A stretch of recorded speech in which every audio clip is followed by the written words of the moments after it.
Hola, ¿qué tal? Muy buenos días. 10 en punto de la mañana de este viernes 26 de septiembre. Aquí arranca nuestra conexión con la actualidad local en directo. Una conexión, la última de la semana, que nos va a llevar a diferentes puntos de interés y a diferentes puntos informativos en esta jornada de viernes. Por un lado, vamos a hablar de ciberdelincuencia. La Policía Nacional alerta del incremento del auge de los ciberdelitos a nivel nacional y también aquí en Ceuta. Siguen creciendo. En el primer semestre del año se registró un aumento del 4% en el último año. Estafas online, fraudes amorosos en redes sociales y ataques informáticos se han convertido en un riesgo cada vez más cercano. Hoy en Conectados hablaremos con un oficial de la Policía Nacional del Grupo de Ciberdelincuencia sobre los ciberdelitos más frecuentes, cómo se pueden detectar, cómo se están combatiendo por parte de la Policía Nacional y, sobre todo, cómo podemos prevenirlos. Si han sufrido algún ataque digital o quieren resolver alguna duda sobre este asunto, recuerden que pueden escribir un WhatsApp al número 691 595 735. Y además es imagen en directo desde el patio de la bandera de la Guardia Civil, donde la Benemérita va a celebrar un acto homenaje, recuerdo al capitán José Hernández Bejarano, fallecido en 2015 por sus valores, su compañerismo y su buen hacer. En unos instantes conectamos con este acto que cuenta con la presencia de familiares del homenajeado. También te recuerdan con cariño y admiración en los despachos de la audiencia, en los juzgados, así como en todos los servicios de esta y otras comandancias por las que pasaste o por cualquier estamento oficial o privado. Y quedan 2 días para el partido que medirá el Cádiz y Ceuta con el nuevo Mirandilla, que despertó gran ilusión y expectación en la afición del conjunto Caballa. Se espera que haya en torno a 1 millar de aficionados del Ceuta en el nuevo Mirandilla. Hoy conectaremos con Viajes Mustafa, agencia encargada de gestionar una travesía de ida y vuelta especial del barco Armas para trasladar a los aficionados con salida a las 9:30 de la mañana y vuelta a las 9 de la noche. Pues 10 y 2 de la mañana nos vamos en directo a esa comandancia de la Guardia Civil de Ceuta que está acogiendo ese acto homenaje al capitán Bejarano. Que alguna vez para de llover. Ahora, cuando las cosas no han cambiado, e incluso te diría, hermano, que han empeorado, te echamos muchísimo de menos. Nos hace falta esa primavera que solo tú sabías encontrar. Hermano, todos tenemos en nuestra alma un trozo de tu risa. Tenías la capacidad de reír y sobre todo reírte de ti mismo.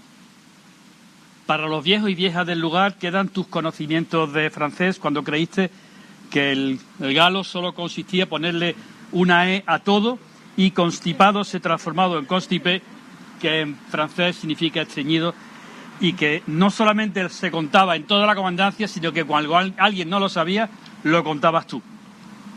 En la frontera también se acuerdan, por cierto.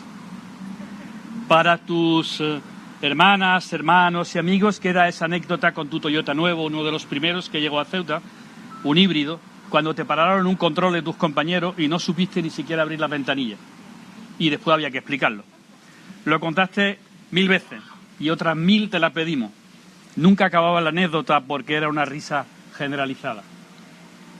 Para esos partidos del Madrid absolutamente increíbles que pasamos juntos, gracias a lo que nos mandaba mi cuñada, que sabía lo que nos gustaba, los partidos de la Champions fueron épicos.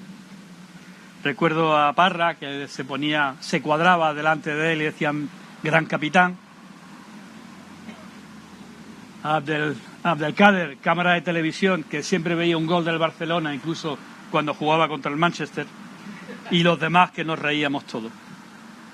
Para siempre, por siempre, serás ese hombre que un día en la delegación del gobierno, cuando hubo una alerta de bomba, y estábamos Abdelkader y yo en primera línea para cubrir la información, supiste darnos la tranquilidad y la fuerza para seguir adelante.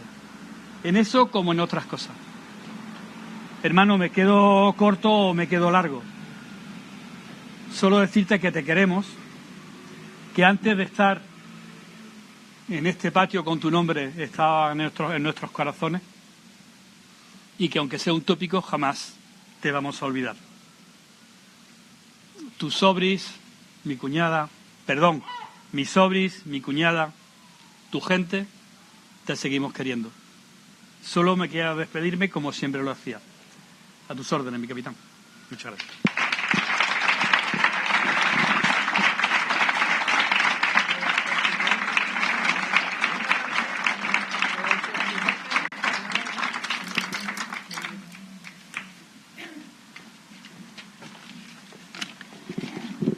Voy a ser breve, de verdad.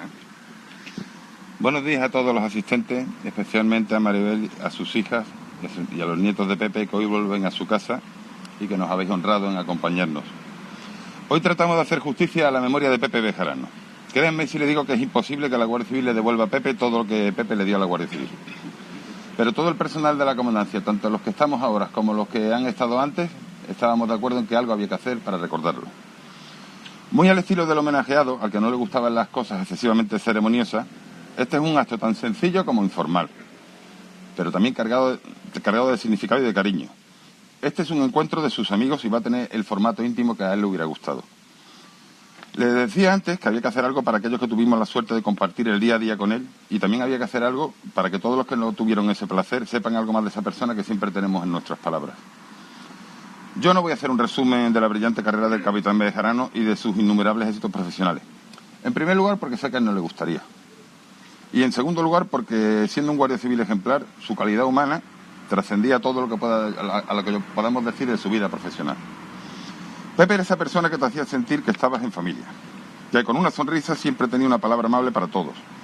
Era esa persona a la que todos les dábamos disgusto, y créanme que algunos de ellos fueron bastante gordos.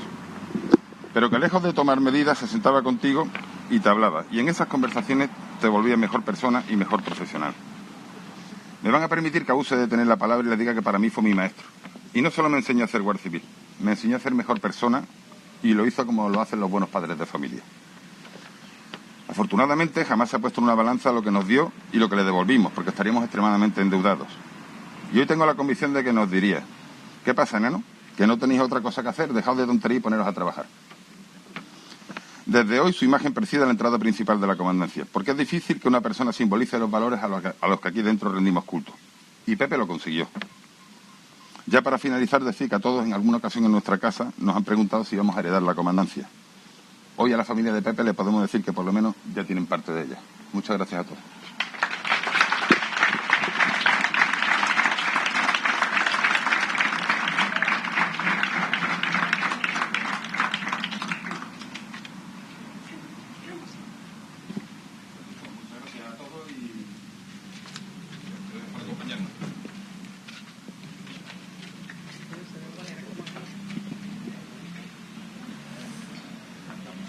Es imagen en directo desde la Comandancia General de la Guardia Civil, que acoge ese homenaje al capitán Bejarano. Vemos a la delegada del Gobierno saludar a su vida, y está nuestra compañera Teresa Arnaiz muy pendiente de todo y cuanto vaya a ocurrir. No sé si estamos en condiciones de poder conectar con ella. Teresa, buenos días.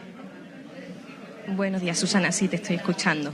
Pues como habéis visto, un acto muy familiar, muy íntimo, aquí en el patio de la Comandancia de la Guardia Civil, que a partir de hoy se llama Patio Capitán Bejarano.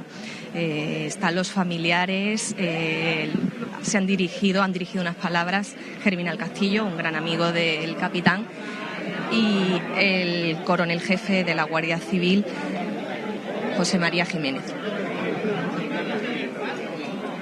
Ahora, a continuación, vamos a intentar hablar con su hija y con su nieto, su hija Cristina.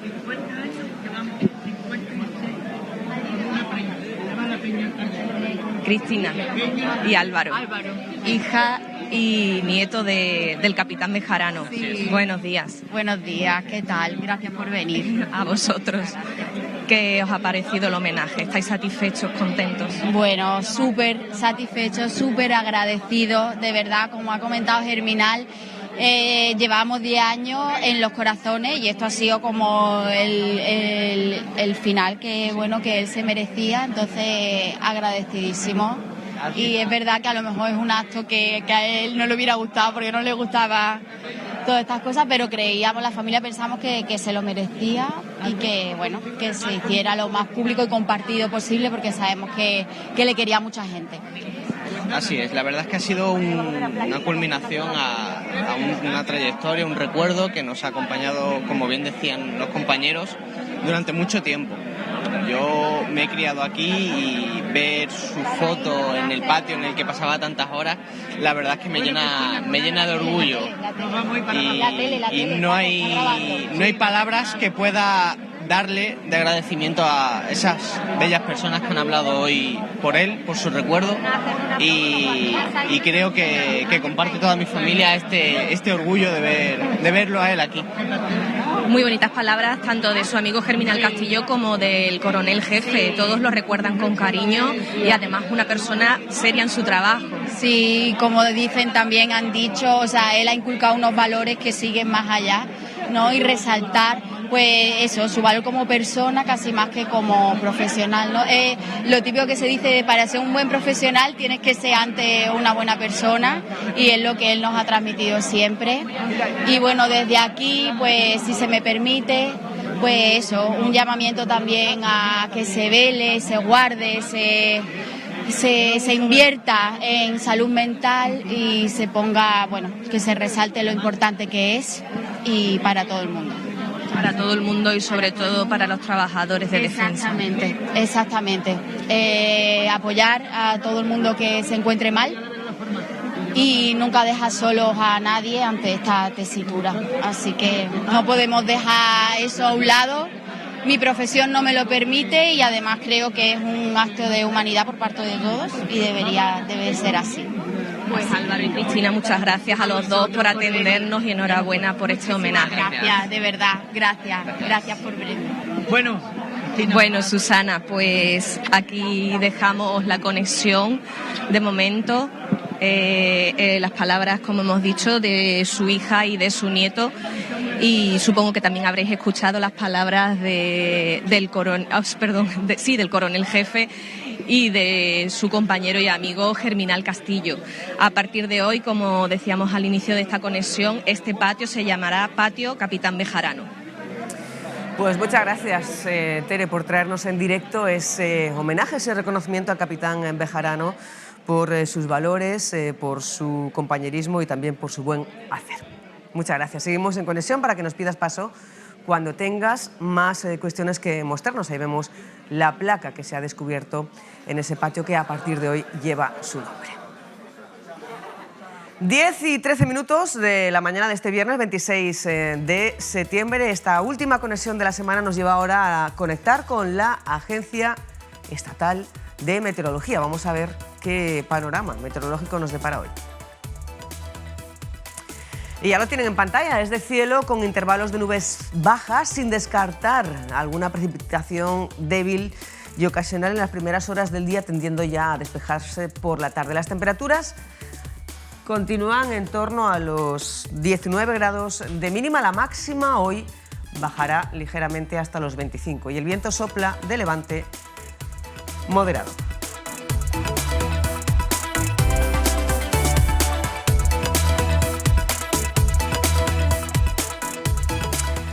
...14 minutos pasan de las 10 de la mañana... ...estamos pendientes de arrancar una conexión desde el edificio sindical. Ahí UGT va a presentar dentro de unos instantes el premio, la sexta edición del premio La Latera. Mientras tanto, vamos a comenzar ya con la entrevista de portada.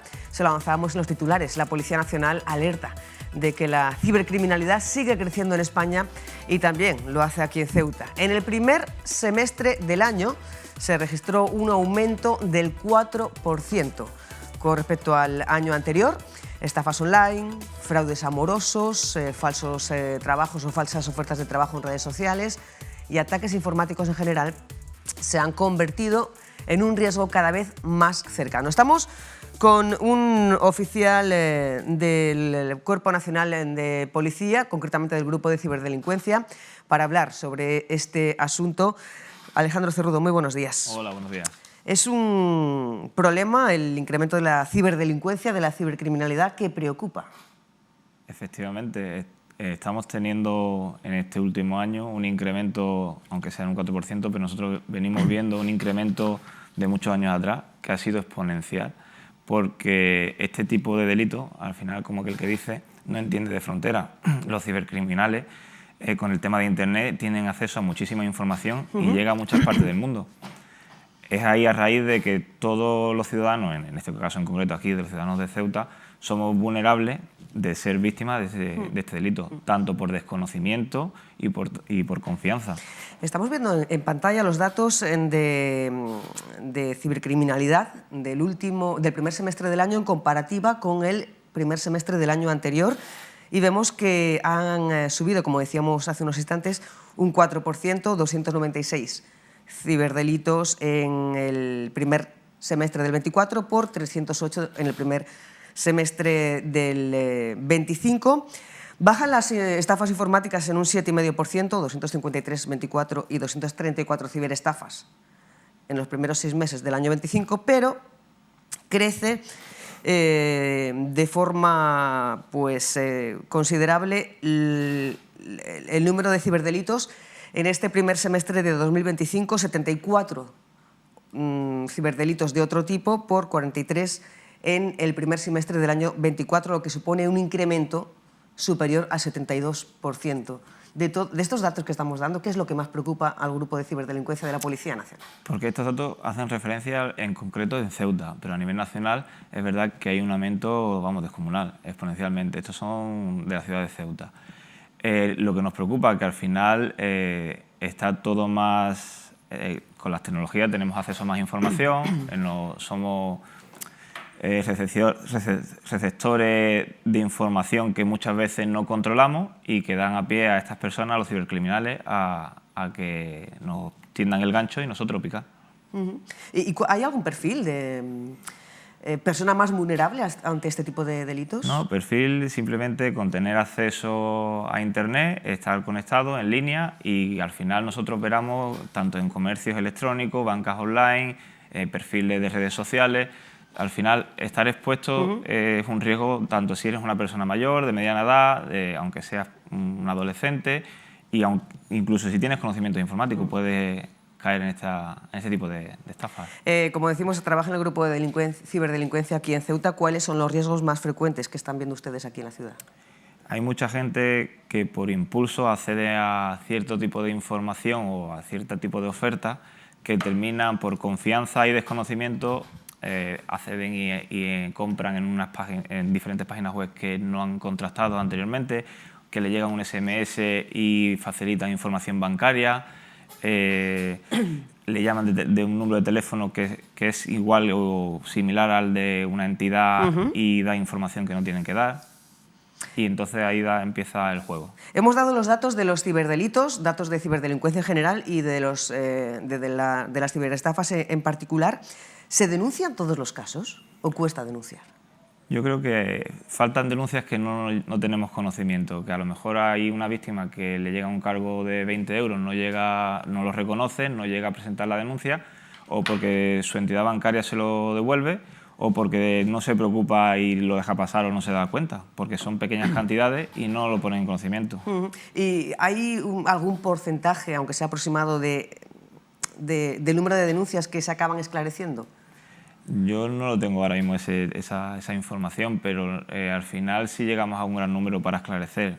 Muchos de los autores no están en España porque vivimos en un mundo globalizado, como hemos dicho anteriormente, y muchos de los autores son personas que se encuentran en China, en países extranjeros y que no llegan al final a poder detener a esa persona. Claro, me refiero a eso, que si hay medios suficientes para atrapar al ciberdelincuente. Nuestras investigaciones al final son laboriosas, muy técnicas, son duraderas en el tiempo, que al final debemos solicitar diferentes tipos de información y con esa información nosotros montar una historia para poder después trasladarla al juzgado y hacer que esa persona o demostrar que esa persona es autor de los hechos. Voy a pedirle que nos diga y que nos comente cuáles son los delitos o los ciberdelitos más frecuentes que llegan a su unidad, pero antes, si me permite, vamos a ponerle un vídeo. Hemos ido a la calle a preguntarle a las personas que nos hemos encontrado, y ustedes también pueden contárnoslo a través del WhatsApp que les vamos a poner ahora en pantalla,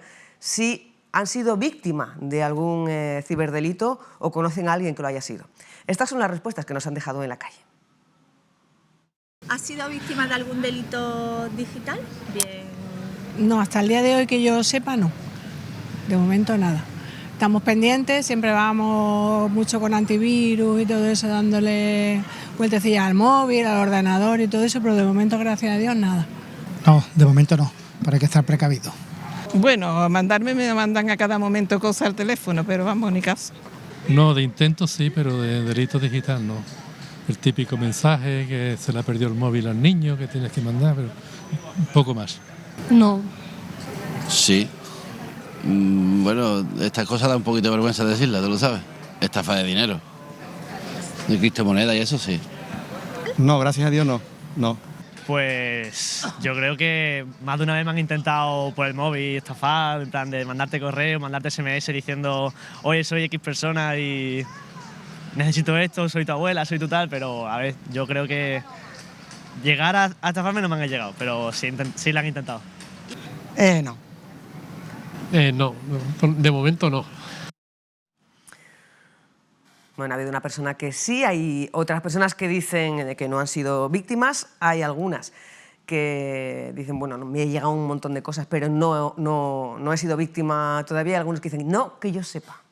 ¿Puede ocurrir? Sí, claro, eso es la orden del día. Hoy no, pero quizás mañana te entra un cargo fraudulento en tu cuenta bancaria que no reconoces como que tú lo has hecho, y al final te ves en la tesitura que tienes que interponer una denuncia para que se inicie una investigación a ver de dónde procede ese cargo. ¿Y cuáles son los ciberdelitos más frecuentes que se investigan en la unidad de ciberdelincuencia de la Policía Nacional de Ceuta? Este último año tenemos una incidencia, va variando, porque los ciberdelincuentes van aprendiendo y van trasladando conforme ya se van atajando esos delitos.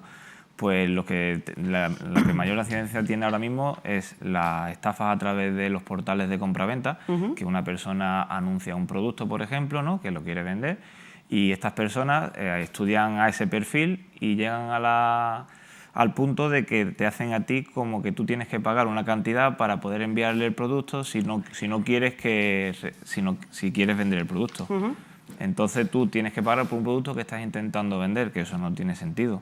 Después también nos están entrando muchas denuncias de personas que facilitan su identidad, fotocopias de DNI y información bancaria para abrir o solicitar préstamos bancarios o abrir contratos de telefonía móvil o domicilio. Y la última, que también hay muchísimas, que en este caso es muy importante, porque son los falsos empleos que están de moda, que a través de las redes sociales, mensajería, WhatsApp, Telegram, redes sociales como Facebook, Instagram, te contactan, te ofrecen un trabajo sin contrato, te dicen que vas a ir generando dinero y las personas lo que no saben es que están participando en blanquear el dinero de una organización criminal y a la vez, en muchos de los casos, están siendo víctimas.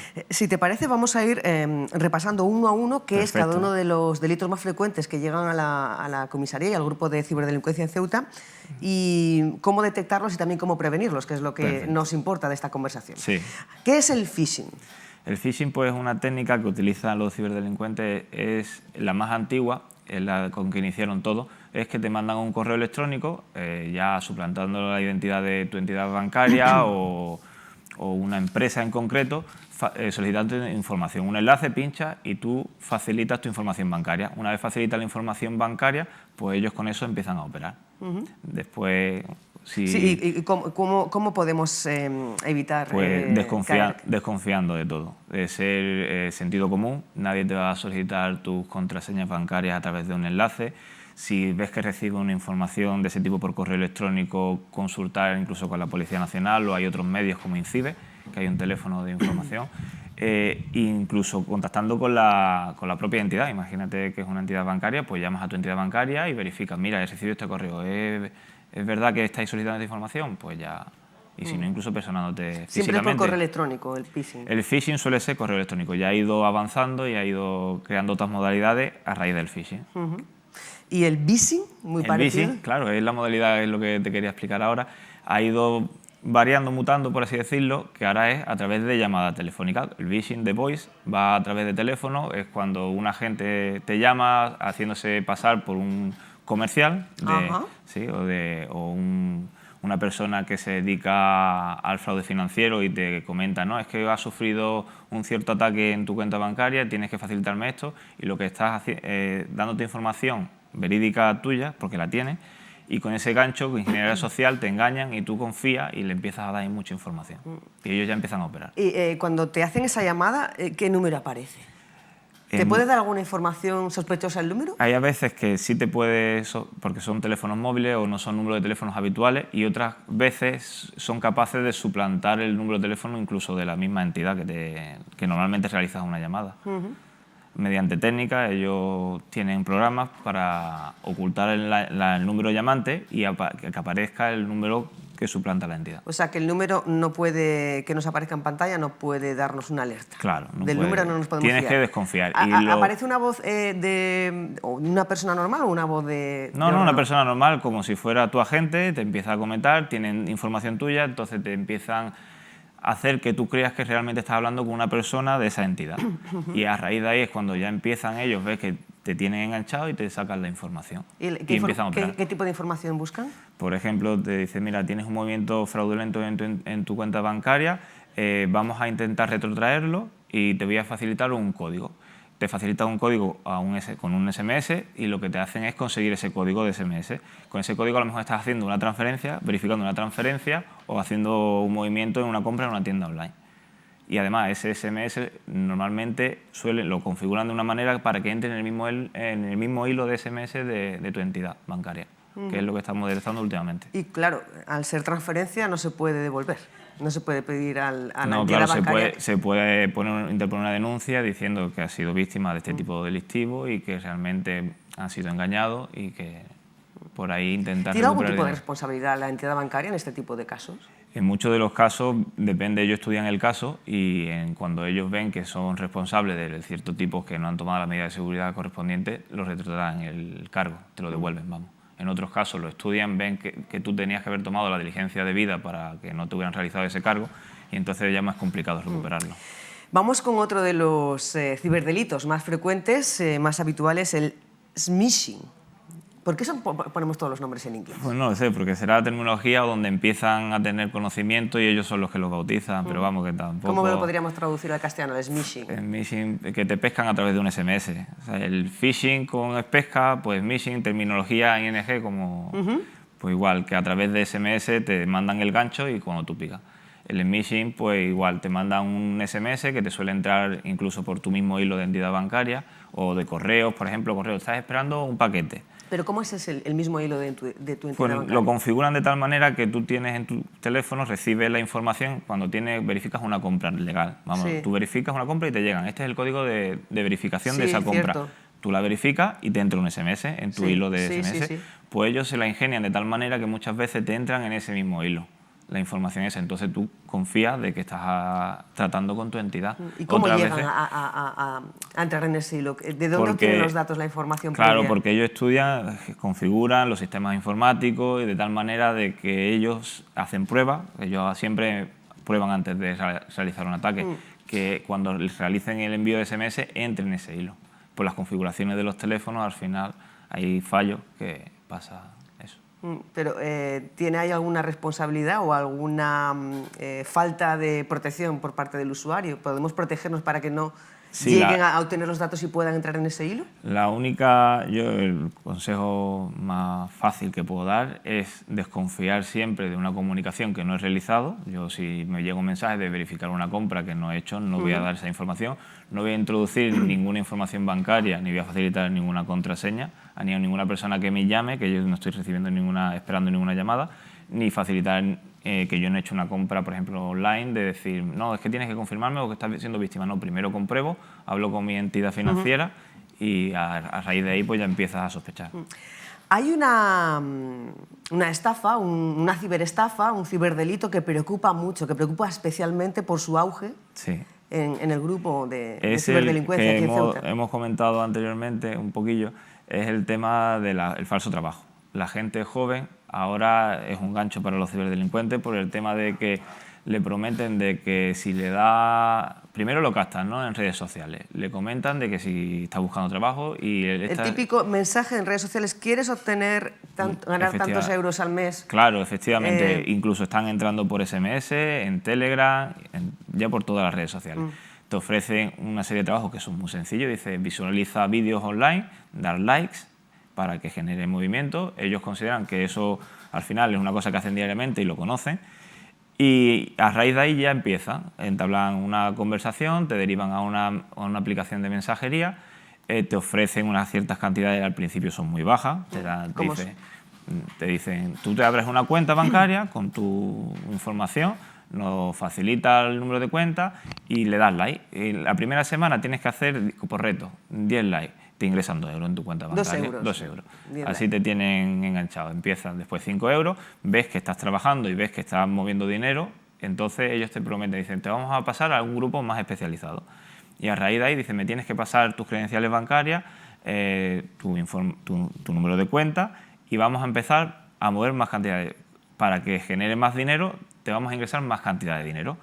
Entonces, tú lo que tienes que hacer con ese dinero es pasarlo a otro número de cuenta. Ya pasamos a dejar de un lado los likes y visualizar el vídeo. Ya no te piden likes. Ya eso es como secundario para engancharte. Sí, ahora te mandan dinero y tú lo tienes que enviar a otra cuenta bancaria. Entonces, lo que tú estás haciendo es moviendo dinero de otras personas que han sido víctimas de una ciberestafa. Con lo cual formas parte de la ciberestafa. Claro. Y llega un punto en esta modalidad delictiva que incluso las víctimas de su propia cuenta bancaria te piden, imagínate, has movido 3.000 euros, ¿no?, de la organización y te dicen que has generado unas ganancias por haber movido dinero, pero que para poder recuperarla tienes que aportar 1.000 euros más de tu cuenta bancaria para generar a lo mejor 4.000 euros y poder obtener esas ganancias. Y al final lo que hace es que en un punto te obligan a dar más dinero, que tú dices, esto es una estafa, al final te das cuenta, pero has participado en mover dinero, estás blanqueando dinero de la organización criminal. Y entonces tú eres víctima por un lado y partícipe de la organización criminal. Doble víctima. Claro. Y al final esto pasa por toda España, muchos de los casos nos llegan aquí, muchos casos identificando a personas, ciudadanos ceutíes que han sido víctimas, pero que a la vez una persona ha denunciado en Madrid, por ejemplo, y se nos pide que se identifique a esta persona para remitir la jugada con la información. Aquí en Ceuta. Aquí en Ceuta, claro. Muchos casos de estos. Están habiendo muchos casos. Y muchas de las personas no son conscientes de que al final nadie te va a ofrecer un contrato sin darte de alta en la Seguridad Social, ni una transferencia grande, que al final la red, aunque seamos conscientes de que es muy bonita, pero por detrás hay mucho... ¿Y cuál sería el consejo para prevenir este delito? Que nadie regala nada. Como decían los abuelos, nadie da 6 duros por pesetas. Nadie da duros a 4 pesetas, ¿no? Eso, así es. Pues eso, que al final no hay un contrato, la facilidad de mover dinero de grandes cantidades de dinero, eso no es normal. Nadie se puede imaginar en un trabajo que te diga mueve dinero, porque es que y no sabes la procedencia de ese dinero. La persona no te han hecho una entrevista físicamente, simplemente por mensaje.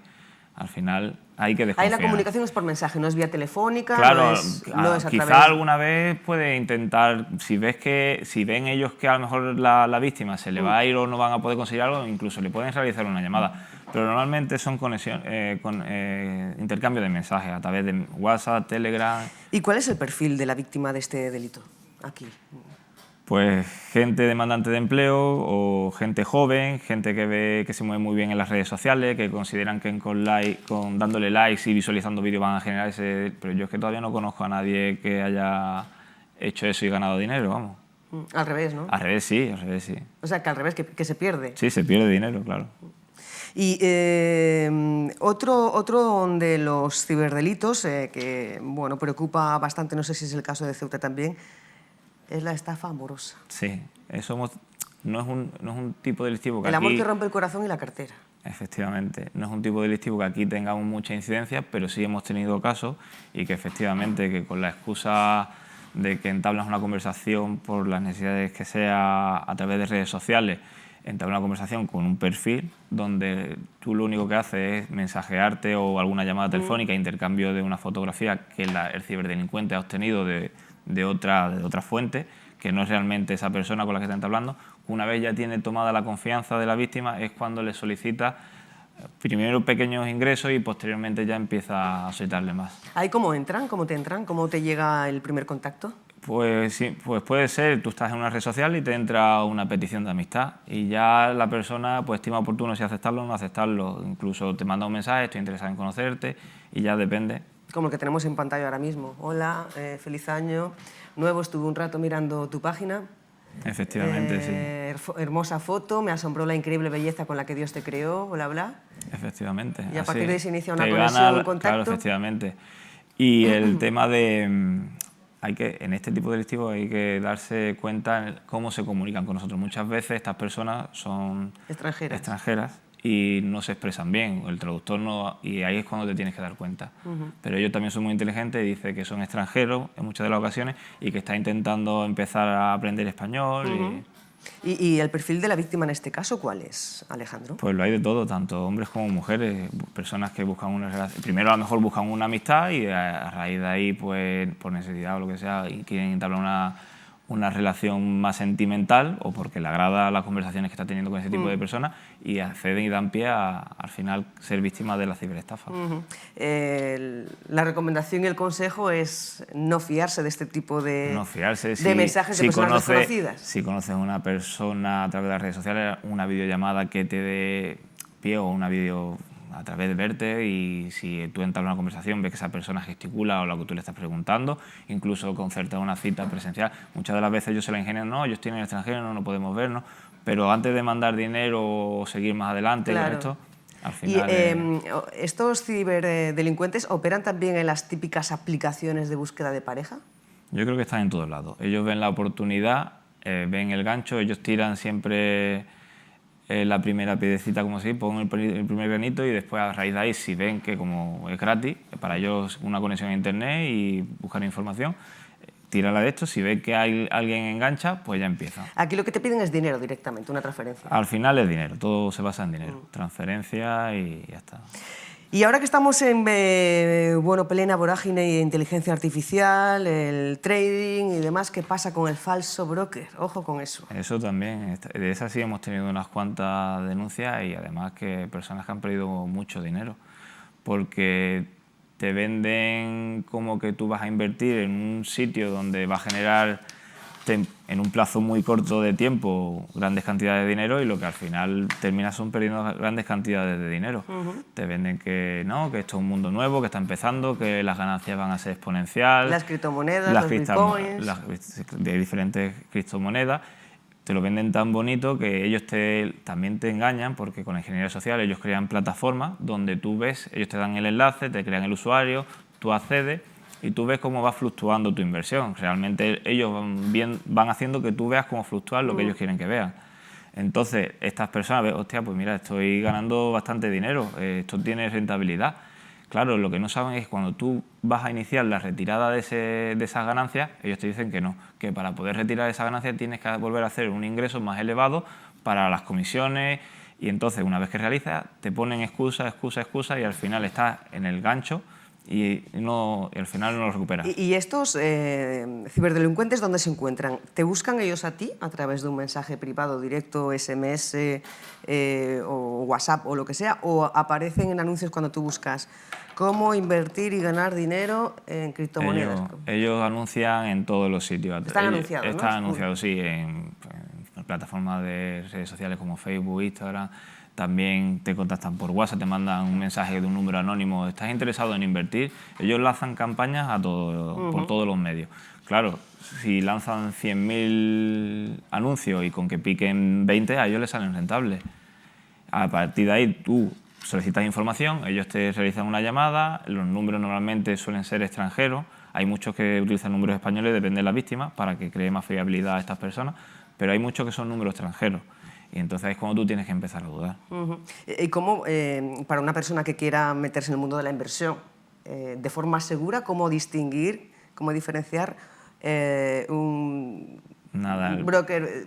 Si realmente te quieres dedicar a esto, lo que tienes que es Formarte. formarte, o que alguien que tú conozcas te vaya iniciando en este mundo, leer mucho, información y saber que al final siempre está el riesgo en temas de inversiones que puedes perder dinero, pero en plataformas hay muchas plataformas que están reconocidas por los organismos estatales y otras plataformas que no, que están hechas para el blanqueo de dinero.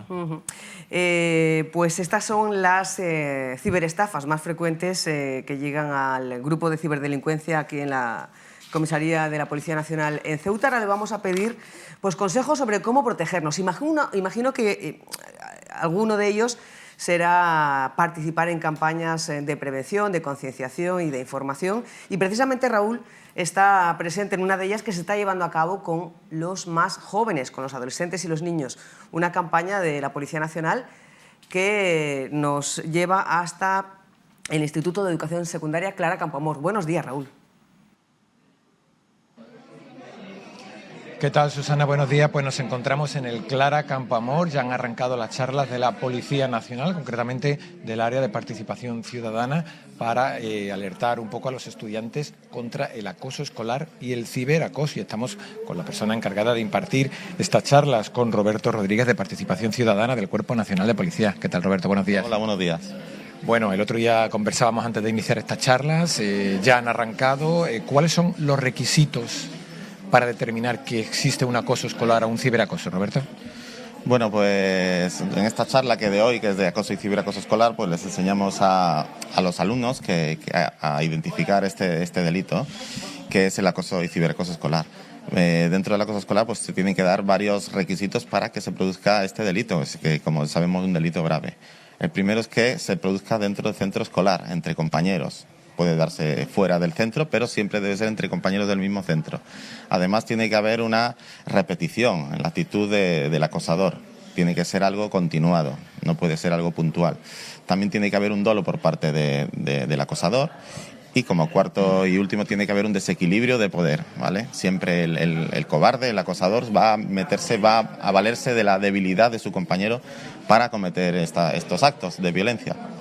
Hay 4 tipos de acoso, Roberto: físico, psíquico, social y sexual. Sí, esos son los 4 tipos de acoso. El físico, el que son los actos que nos hacen daño a nuestro físico, agresiones, empujones.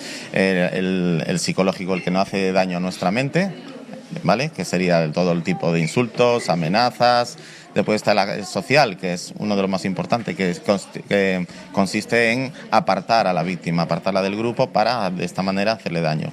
Y el acoso sexual, que consiste en tocar o decir contra su voluntad las partes de un compañero, por ejemplo, una compañera. ¿Vale? ¿Quiénes serían los participantes del acoso? No solo el acosador y la persona agredida, ¿verdad? Efectivamente, dentro del acoso escolar tenemos 3 actores principales dentro de este delito, que serían el acosador, sería la víctima y sería el observador, dependiendo que para mí, desde mi punto de vista, es lo más importante. Los observadores, con su actitud, pueden hacer que la víctima sufra más o, por el contrario, salvarla de ese gran problema que es el acoso escolar. Por tanto, el acosador no es el único culpable, ¿no? A veces tiene más relevancia las personas que ven y no hacen nada. Efectivamente, los observadores con su actitud pues pueden hacer mucho más daño a la víctima. Son igual de culpables que ellos y también incurrirían en el delito de acoso escolar. ¿Cómo? Pues participando de las agresiones, no solo agrediendo también, sino con una simple risa. Sabemos que una risa puede hacer mucho daño a sus compañeros cuando se trata de burlarse de él, ¿no? Siempre las risas hacen mucho más daño que las agresiones. El acoso, Roberto, es muy grave, puede llegar de hecho a situaciones de suicidio, ¿no? Por eso la necesidad de concienciar desde edades tempranas para luchar contra esta lacra. Efectivamente, un gran porcentaje de las víctimas de acoso escolar grave tienen ideas suicidas. Motivado porque la autoestima del menor pues baja hasta tal punto que siente que no sirve para nada, que todo lo que le ocurre es culpa suya. Y bueno, tenemos que concienciar a los niños que este problema no es culpa de ellos, ¿no? La víctima nunca tiene la culpa, siempre la culpa va a ser del acosador, del cobarde su rebañito de ovejas, que son ese grupo de menores que se ríen de las cosas que hacen.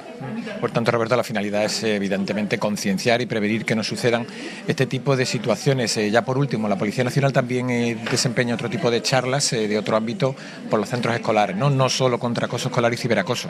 Sí, tenemos muchos tipos de charlas encuadradas dentro del plan director. En este caso, hoy toca acoso escolar, pero mañana o el próximo día tocará violencia de género, delito de odio. También tenemos charlas destinadas a los riesgos de las apuestas deportivas, evitar la ludopatía dentro de los menores, que cada vez es mayor. Y bueno, como digo, todas estas charlas van encuadradas dentro del plan director de la Policía Nacional. Pues Roberto Rodríguez, muchísimas gracias. Buenos días. A vosotros. Gracias. Bueno, Susana, ya has escuchado ahora a Roberto Rodríguez de Participación Ciudadana, la persona que imparte estas charlas por los centros escolares, o como decimos aquí en el Clara Campoamor, contra acoso escolar y ciberacoso. Y una cosa importante que nos ha contado Roberto, y es que la culpa no es solo siempre del acosador, que tiene buena parte de culpa, sino también de las personas que ven, presencian el hecho y no solo no ayudan, sino que encima se ríen y se burlan de la persona agredida. Susana. Pues muchas gracias, Raúl, por esta conexión con esa charla de prevención con otro de los ciberdelitos, en este caso el ciberacoso, con otro de los delitos que se llevan a cabo a través del mundo digital. Seguimos conectados, Raúl. Bueno, pues una de las charlas de prevención es una de las fórmulas de terminar o tratar de luchar contra este tipo de delitos. ¿Qué más consejos nos puede dar como experto? Lo primordial es la desconfianza y la formación. Desconfiar de todas las comunicaciones donde no has intervenido como parte principal y que te llegan, y la formación continua mediante talleres o mediante autoformación en páginas web. También ser sentido común. El sentido común, nadie te ofrece nada, como he dicho antes, de manera gratuita. Al final ellos intentan buscar el inicio de una conversación para generar una confianza y después obtener beneficio económico. Y nada, simplemente eso, al final con esas tres premisas... ¿Y formación dónde? Formación, hay muchas plataformas que dan formación en ciberseguridad, tocan mucho tema de ciberdelitos, de estafa, y con eso, pues mira, también se puede fomentar a través de talleres, que algunos habrá por ahí, digo yo, y el tema de campañas publicitarias, que al final en los medios de telecomunicaciones tiene mucho alcance, y a raíz de ahí pues ellos pueden... ¿Y qué consejo nos daría con respecto a las contraseñas? Ahora mismo todos tenemos infinidad de contraseñas en el móvil, en la tarjeta, en el correo electrónico, en las redes sociales, para entrar al trabajo, para fichar. Sí, son muchas contraseñas las que tienes que recordar. Cada uno tiene que utilizar una técnica mnemotécnica para recordarla, o las que utilizan más frecuentemente. Existen gestores de contraseñas que también recomienda que se utilicen, pero es verdad que si anotas las contraseñas en un papel o las dejas que puedes perderlas, al final es un problema. ¿Y hay que cambiarlas frecuentemente o no? Sí, es recomendable, cada cierto tiempo. ¿Y frecuentemente cuánto es? Pues depende, algunos te dirán una semana, otros te dirán todos los meses. ¿Una semana? Algunos te dirán, algunos expertos te dirán eso, y otros te dirán pues cada 3 meses, depende de la plataforma y depende de la información importante que estés guardando. ¿Y qué suele hacer la mayoría de la gente en ese aspecto? Al final no las cambian, utilizan un 2, 3, 4, 5, 6, 7, 8 o ABCD, y al final muchos de los ataques, cuando nos denuncian, pues vemos que al final ha sido un fallo de seguridad por la propia víctima en muchos casos. Pues lo hemos preguntado en la calle. ¿Quieres ver las respuestas? Sí, claro. ¿Cada cuánto, con qué frecuencia, cada cuánto tiempo cambian las contraseñas? Estas son las respuestas que nos han dejado en la calle. Ustedes también pueden responder por WhatsApp. ¿Y cambia con frecuencia las contraseñas? Intento. Siempre intento, sobre todo lo que tiene el Google de la facilidad de que te va dando las contraseñas para que no sean contraseñas muy fiables, o sea, que sean más fiables de lo normal también. Sí, de momento, eso sí estamos muy pendientes. Pues intento cambiarla con alguna frecuencia. Sí, porque si no, constantemente, además con las alertas que hay que tener mucho cuidado. Pues no. Soy un desastre, tengo las mismas porque se me olvidan, entonces son sota, caballo y rey, y no las cambio. Sí, pues cada año, cada mes, depende de si me acuerdo de ella o no. Bueno, desde que me pasó eso, más frecuente. De vez en cuando. No muy a menudo, pero vamos, de vez en cuando sí. Sí, sí. Pues no, la verdad, eso no cambio casi nunca. Depende, pero sí la suelo cambiar, pero porque se me olvida. Sí, tengo un poco la mala cabeza. No. De hecho, de algunas veces ni me acuerdo. Es lo que ocurre, es que son tantas y las que no se usan habitualmente, no te han sorprendido las respuestas, ¿no? Es lo habitual. Antes de despedirte, Alejandro, me gustaría que, aunque no haya, no sé, que pues desvelar aquí información confidencial, ¿cuáles son algunas de las estafas que más le ha llamado la atención, de las que ha Pues mira, una de las... investigado aquí en Ceuta? Hace relativamente poco cerramos una operación Smoke. Era porque los ciberdelincuentes contactaban con los usuarios a través de Facebook o de redes sociales, creo que era Facebook esta, sí, y se dedicaban a vender paquetes de tabaco. Entonces, ¿pero dónde los vendían? En las redes, o sea, yo, imagínate, te lo vendo a un precio mucho más barato. ¿En Facebook, por ejemplo? Claro, en Facebook publicitan anuncios, te lo vendo más barato y después ellos lo envían, con la excusa de que lo envían. Realmente estas personas contactan con los cibercriminales, le hacen un ingreso, que no eran muy grandes las cantidades. ¿Por Bizum o por...? Sí, por Bizum, transferencia. Ajá. Y entonces nunca llegaba, obviamente, el tabaco y utilizaban a mulas, a personas que recepcionaban ese tipo de dinero, facilitaban número de cuentas, los cibercriminales contactaban a estas personas, movían el dinero a estas cuentas y estas personas después lo facilitaban. Eran las personas que se han identificado, muchas de ellas están en Marruecos. Entonces movían el dinero de Ceuta a Marruecos. Entonces es complicado porque al final es un país vecino, se detecta el movimiento de dinero aquí, pero allí no podemos llegar a... ¿Y de cuántas personas y de cuánto dinero estamos pues mira, hablando, Alejandro? De las que se han detectado que han podido presentar denuncias, entre unas 50 y 60 personas. Después hay... ¿50 o 60 estafadas? Estafadas, sí, por toda España, porque al final a través de Facebook y muchas personas le contactan. Pero hemos contactado con otras posibles víctimas que no han llegado a denunciar, que simplemente dice, vale, pues ya está, he perdido dinero, pero o por lo que sea no quieren denunciar. ¿Y alguna cifra de dinero aproximado? Pues estimado entre 6.000 y 8.000 euros que hayamos detectado actualmente, pero yo creo que tiene que haber más. Una de las ciberestafas que más ha sonado públicamente aquí en Ceuta en los últimos meses ha sido la estafa al Banco de Alimentos, más de 100.000 euros. Sí, identificamos a la persona que estaba atrás de la cuenta bancaria y esa modalidad delictiva que se denomina Man in the Middle, que es una persona que interviene en las comunicaciones que se producen entre dos entidades. En este caso era el Banco de Alimentos, le hicieron creer que estaba realizando un ingreso por una elevada cantidad de dinero, creo recordar que eran 106.000 euros aproximadamente, y lo que hacen es cambiar el número de cuenta para que los cibercriminales reciban ese dinero. ¿Se ha avanzado algo más en la investigación? Está en ello, están teniendo resultados y esta persona pues está identificada. Pero no... De momento no se ha llegado a detener. ¿Se han detectado movimientos por España? No, de momento estamos en busca de esta persona, a ver si somos capaces de dar con ella. 106.000 euros, ¿podríamos decir que es la estafa de mayor cuantía que se ha investigado? ¿No? ¿Ha habido estafas mayores? Estafas mayores, sí. ¿De cuánto dinero? 200, 300.000 euros. ¿Y qué tipo de ciberdelito? Pues al final, falsos brokers de inversiones, criptomonedas, sí. Pues ténganlo en cuenta y sigan los consejos que nos ha dado nuestro experto de hoy, con el que abrimos este programa, en el que hablamos de del incremento de la subida de los ciberdelitos. Por cierto, la tecnología que está avanzando a velocidad vertiginosa, una velocidad tremenda, con la inteligencia artificial, las criptomonedas, ¿cómo está cambiando este ritmo? Las herramientas, ¿avanza al mismo tiempo, al mismo ritmo las herramientas con las que lucha la Policía Nacional? Intentamos, pero cuesta. Al final los ciberdelincuentes con ese beneficio que sacan de las víctimas le dan tiempo a invertir en tecnología que todavía nosotros no somos capaces de llegar, y claro, nosotros vamos en la vanguardia, estamos en la lucha para que no ellos avancen más rápidamente que nosotros.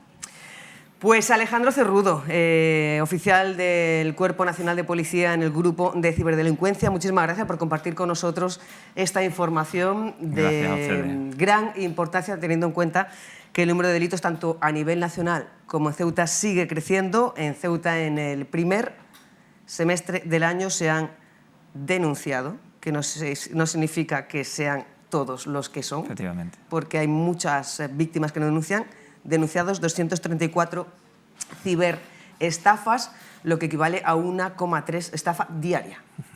Así que es una información muy importante la que hemos compartido ahora mismo. Muchísimas gracias, a y mucho ánimo en esas investigaciones. En ello estamos. Nosotros continuamos, nos vamos ahora al edificio sindical. Allí la organización UGT está presentando la 7ª edición del premio La Latera. Conectamos. Y este año pues ya venía tocando. Entonces, este año lo vamos a hacer el día 7 de octubre en el Parador Hotel La Muralla, a las 7 de la tarde, y el premio se concede este año, va a recogerlo el nieto de Elisa Molinero, que es la homenajeada. Elisa Molinero, ya en su momento el periódico El Faro publicó la historia, porque Paco Sánchez, no sé si otros periódicos también la publicarían. Paco Sánchez, como sabéis, el historiador, pues fue contando la historia de que él se mete en la memoria democrática y va contando un poco la historia. Yo, si queréis, os hago una pequeña introducción, ¿no? Como os digo, se celebra el día 7 en el Parador y se concede pues a título póstumo. Se llama doña Elisa Molinero Salvador, es el segundo apellido. Esta mujer para nosotros simboliza la fuerza, la dignidad y la resistencia de tantas maestras del régimen de la República que con el régimen fueron represaliadas. El premio lo recoge su nieto, José María Escribano, que es de los pocos que van quedando ya de esa época con vida, ¿vale? Reconocemos a una mujer que nunca jamás renunció a la enseñanza. Elisa llegó aquí a Ceuta a finales de los años 20, fue propietaria de la escuela número 3. La escuela se situaba en el edificio por allí, por donde la Tahona. Algunos conocíais que en su momento allí se instalaba una escuela que daba pues conocimiento en libertad y en democracia a todos los hijos de los obreros. Por ello se les reprimió, ¿no? Elisa, junto con sus hijos, 5 hijos, tenía 3 hijos y 2 hijas, todos ellos estaban vinculados a la educación, pues la guerra civil y el régimen franquista pues truncaron su carrera. Fue acusada de simpatizar con el Frente Popular, no era afín al régimen y estaba en contra del movimiento. Bueno, las cosas típicas que se ponían en ese momento, ¿no? Fue sometida a una destitución del escalafón docente, se le destituyó totalmente y fue sometida a traslado y a sanciones en su momento de empleo y sueldo, con lo cual se le dejó sin ningún sustento para seguir para adelante con su familia. Ella nunca se rindió. En los años 50, junto con sus hijos, volvió a levantar una academia que los más antiguos de aquí del lugar conocen en la Academia Escribano, con 2 de sus hijos, porque otro hijo suyo que fueron en esa época del 36 y en el 37, en los más convulsos momentos de esa época, se trasladaron a Granada y uno de ellos, José María, creo que fue, lo asesinaron en el 37, allí también lo acusaron de afín al régimen y todas las cosas que en aquel momento se decía de cualquiera que fuera contrario a ellos, ¿no? Mantuvieron, como te digo, José María, que era también el maestro, lo asesinaron. Otro hijo, Teófilo, fue también le causaron duras represiones, sufrió también suspensiones, detenciones, pero sí acabó aquí como maestro con su madre, con su otro hijo. Y Teófilo fue una persona muy querida aquí en la ciudad de Ceuta porque se dedicó no solo a dar clases, por supuesto, a gente que no tenía capacidad económica, pero es muy importante, ¿no?, que se dedicó a formar a grandes docentes, que hoy en día quedan muchos de ellos todavía, que son grandes profesores y grandes docentes de aquí de Ceuta.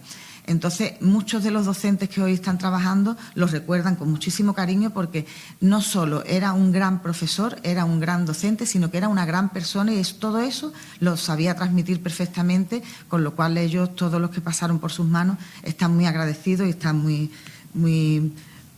que se los reconocen perfectamente toda la labor que hizo, ¿no? Bueno, el compromiso con su educación y el compromiso con todo ello, pues es notable en la familia Escribano. de todos ellos, porque era un compromiso muy fuerte con todo el tema de la educación. Este premio es memoria democrática, por supuesto, pero también es futuro, porque por ello todo esto debe permanecer en el recuerdo. ¿Por qué debe permanecer en el recuerdo? No porque seamos unos pesados con la memoria democrática, sino porque tenemos que recordar para no cometer errores que se cometieron en el pasado. Creo que es muy importante.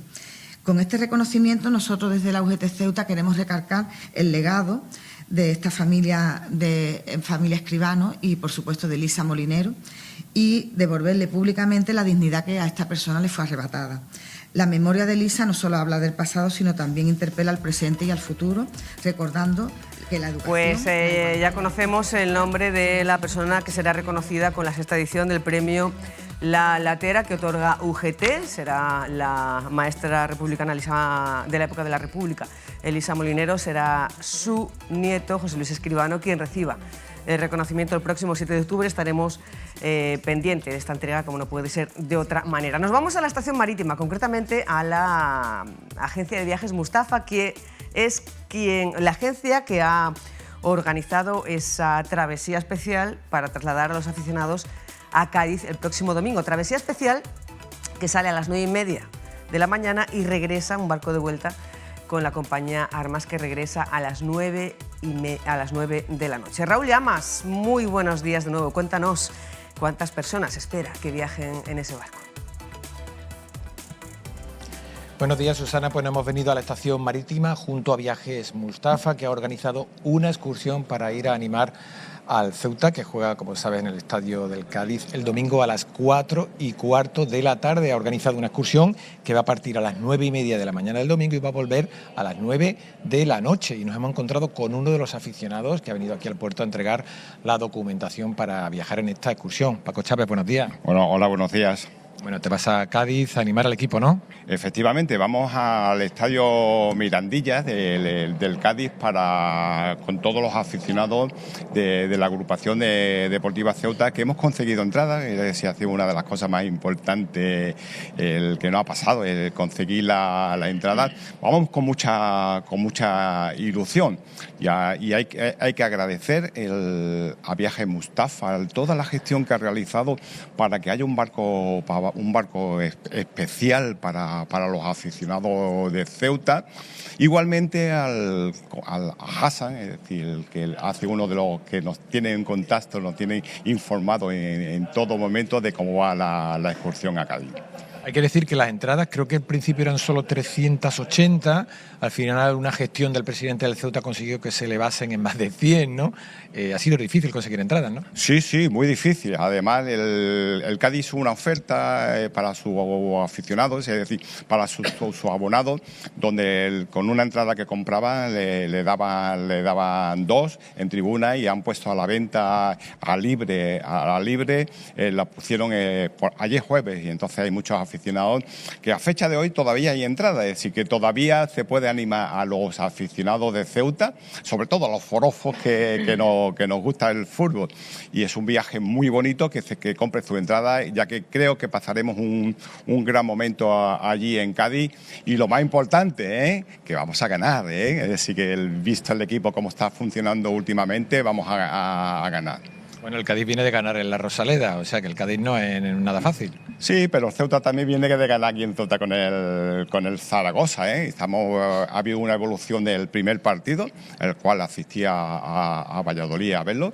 Soy uno de los muchos forofos que intento viajar, y estamos muy animados, es decir, tenemos mucha ilusión, ya que el presidente del UAI está levantando el fútbol en Ceuta, y sobre todo una cosa muy importante que está sacando el fútbol es que está promocionando a Ceuta a un nivel que no es normal. Paco, ¿vas a seguir viajando cuando haya partidos en localidades cercanas, no sé, Málaga, Granada, etcétera, etcétera? No, cercanas no, hasta lejanas, ¿vale? Es decir, que ya tengo... O sea, que vas a ir a todos lados. Bueno, a todos los que pueda, ¿vale? Ya tengo programado en mente subir a La Coruña, y estoy muy ilusionado no conozco Andorra, entonces estoy muy ilusionado también de subir a Andorra. Cerca de casa, como yo digo, vamos a estar como con nuestra camiseta de la agrupación deportiva Ceuta para animar a mi equipo de mi ciudad. Ahora que has dicho camiseta, nos han comentado un viaje, Mustafa, que van a sortear una camiseta y todo en el barco para los aficionados que vayáis en la excursión. Espero que si me toque la tendré de repuesto, ya que tengo las 3 camisetas de la agrupación deportiva Ceuta compradas. Hasta la de entrenamiento, hasta la de calentamiento, que no nos falta nada. Y animar a los ciudadanos de Ceuta a que vayan a hacer estos desplazamientos, ya que se disfruta de fútbol y sobre todo de ambiente. Es decir, hay excepciones de otras aficiones, pero las aficiones que nos estamos encontrando ahora mismo en segunda es una afición muy buena, ya que nos apoya en todo. Paco, muchas gracias y nada, que gane el Ceuta. Muchas gracias. Bueno, Susana, pues ahí queda esas opiniones de Paco, el aficionado que hemos encontrado. Aficionados como estos hacen falta, que incluso se plantea ir a La Coruña o a Andorra a animar al equipo. En cuanto a datos, Susana, hemos estado hablando en Armas Transmediterráneas, nos han dado algunos datos. Bueno, nos comentan que hay ceutíes que ya parten hoy hacia Cádiz, que van por su cuenta.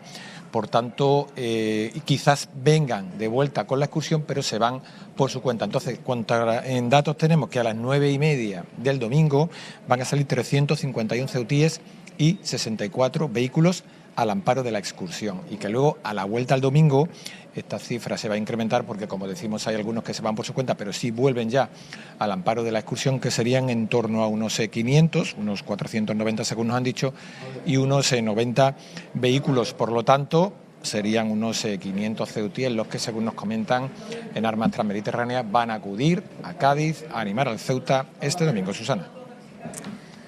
Pues muchas gracias, Raúl. Una ilusión nos sigue persiguiendo esa frase motivadora que sonaba en el final de temporada o prácticamente durante toda la temporada del año pasado y que sigue vigente.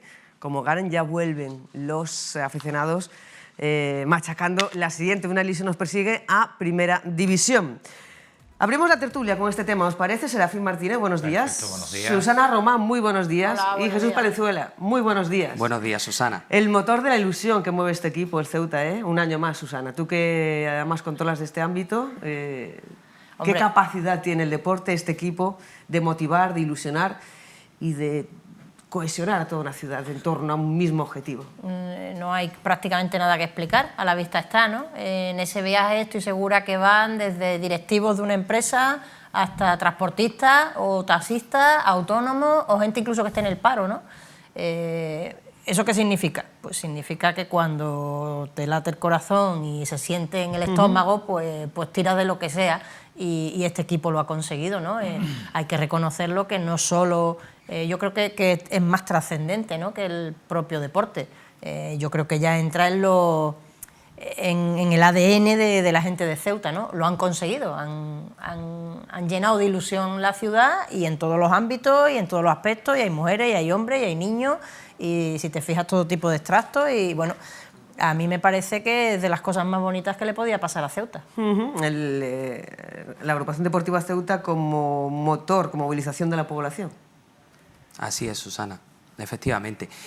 Yo estoy muy de acuerdo con lo que dice en este caso Susana, y es que es la verdad, o sea, el equipo al final ha colectivizado a la ciudad. Es decir, aquí anima a la agrupación cualquier persona con independencia de sus circunstancias social, económica, de pensamiento, política. Eso es indiferente, ¿no? Y en este caso, pues bueno, además de eso, también hay que tener en cuenta el propio sentimiento de pertenencia, ¿no? El simple hecho de pertenecer a unos colores, de tener un sentimiento, ¿no? Como decía Susana, esto va más allá, trasciende, ¿no? Es mucho más poderoso que lo que podamos ver a simple vista. Y es eso, ¿no? Ese sentimiento de pertenecer a un grupo, y en este caso, pues a esos colores que son los colores blanco y negro, que son los que simbolizan a nuestro equipo, ¿no?, a la agrupación deportiva. Y además de eso, pues bueno, de alguna manera también generamos una inclusión social, ¿no? ¿Por qué? Porque dejamos a un lado diferencias para unirnos en torno, como decía, a esos colores. Serafín, el impacto en la identidad local y la movilización social del deporte y concretamente del Ceuta, ¿cómo lo ves tú? Yo voy a ser malo de la película. Me temo que voy a ser malo de la película. Estoy de acuerdo en la primera parte, porque esto es una situación que tiene dos caras. La cara bonita, la cara amable, es lo que han dicho ellos, ¿no? El Ceuta crea ilusión, crea un impacto social. Esa es la cara bonita. La otra cara de la moneda es qué se deja en el camino. Quiero decir, tanta atención al Ceuta, tantos recursos para el Ceuta, tanto impacto social para el Ceuta, ¿qué pasa con lo demás? Quiero decir, hay otras actividades deportivas en Ceuta, que el Ceuta está eclipsando y está permitiendo que ciertos lugares, espacios públicos, se estén restringiendo al uso de otras actividades deportivas, aunque sean privadas. Aunque quiere decir que no sea un club, sino personas privadas que quieren hacer una actividad física y no pueden hacerla porque el Ceuta acapara. Por ejemplo, cuando nos quitan la pista de atletismo porque la va a utilizar el Ceuta, va a utilizar el campo de fútbol, entonces allí no se puede estar. Allí no se puede estar y nos trasladan a otro día. A ver, ¿por qué? Hay campos de fútbol en Ceuta, hay otros sitios donde pueden hacerlo, que no sea el campo de la pista de atletismo, que me parece perfecto que se haga. Es un espacio de la ciudad, me parece perfecto, yo lo utilizo mucho, ¿vale? Pero creo que no es justo que ese eclipsar, ese acaparamiento por estar en segunda división nos lleve a que a la otra parte de la moneda pues hay otras actividades o incluso clubes que están utilizando la pista. Rugby no puede utilizarla el sábado. ¿Por qué? Porque está allí el Ceuta. Entonces, y después viene la tercera parte. ¿Y cuando esto desaparezca, qué? ¿Cómo cuando desaparezcan qué? Hombre, claro, cuando el Ceuta va a estar siempre arriba. Yo soy de los que piensa que no va a estar arriba. Yo espero que sí. Creo que sí también. Yo, como no soy muy de fútbol, yo soy de otras actividades deportivas que impliquen más a la gente de a pie, a todos nosotros. Yo no soy de tanto fútbol que implica tantísimo dinero. Yo me voy por las actividades normales. Triatlón, por ejemplo, natación, quien quiera hacer maratón, los que quieran hacer arriba o en cualquier polideportivo o en la calle, actividades físicas que...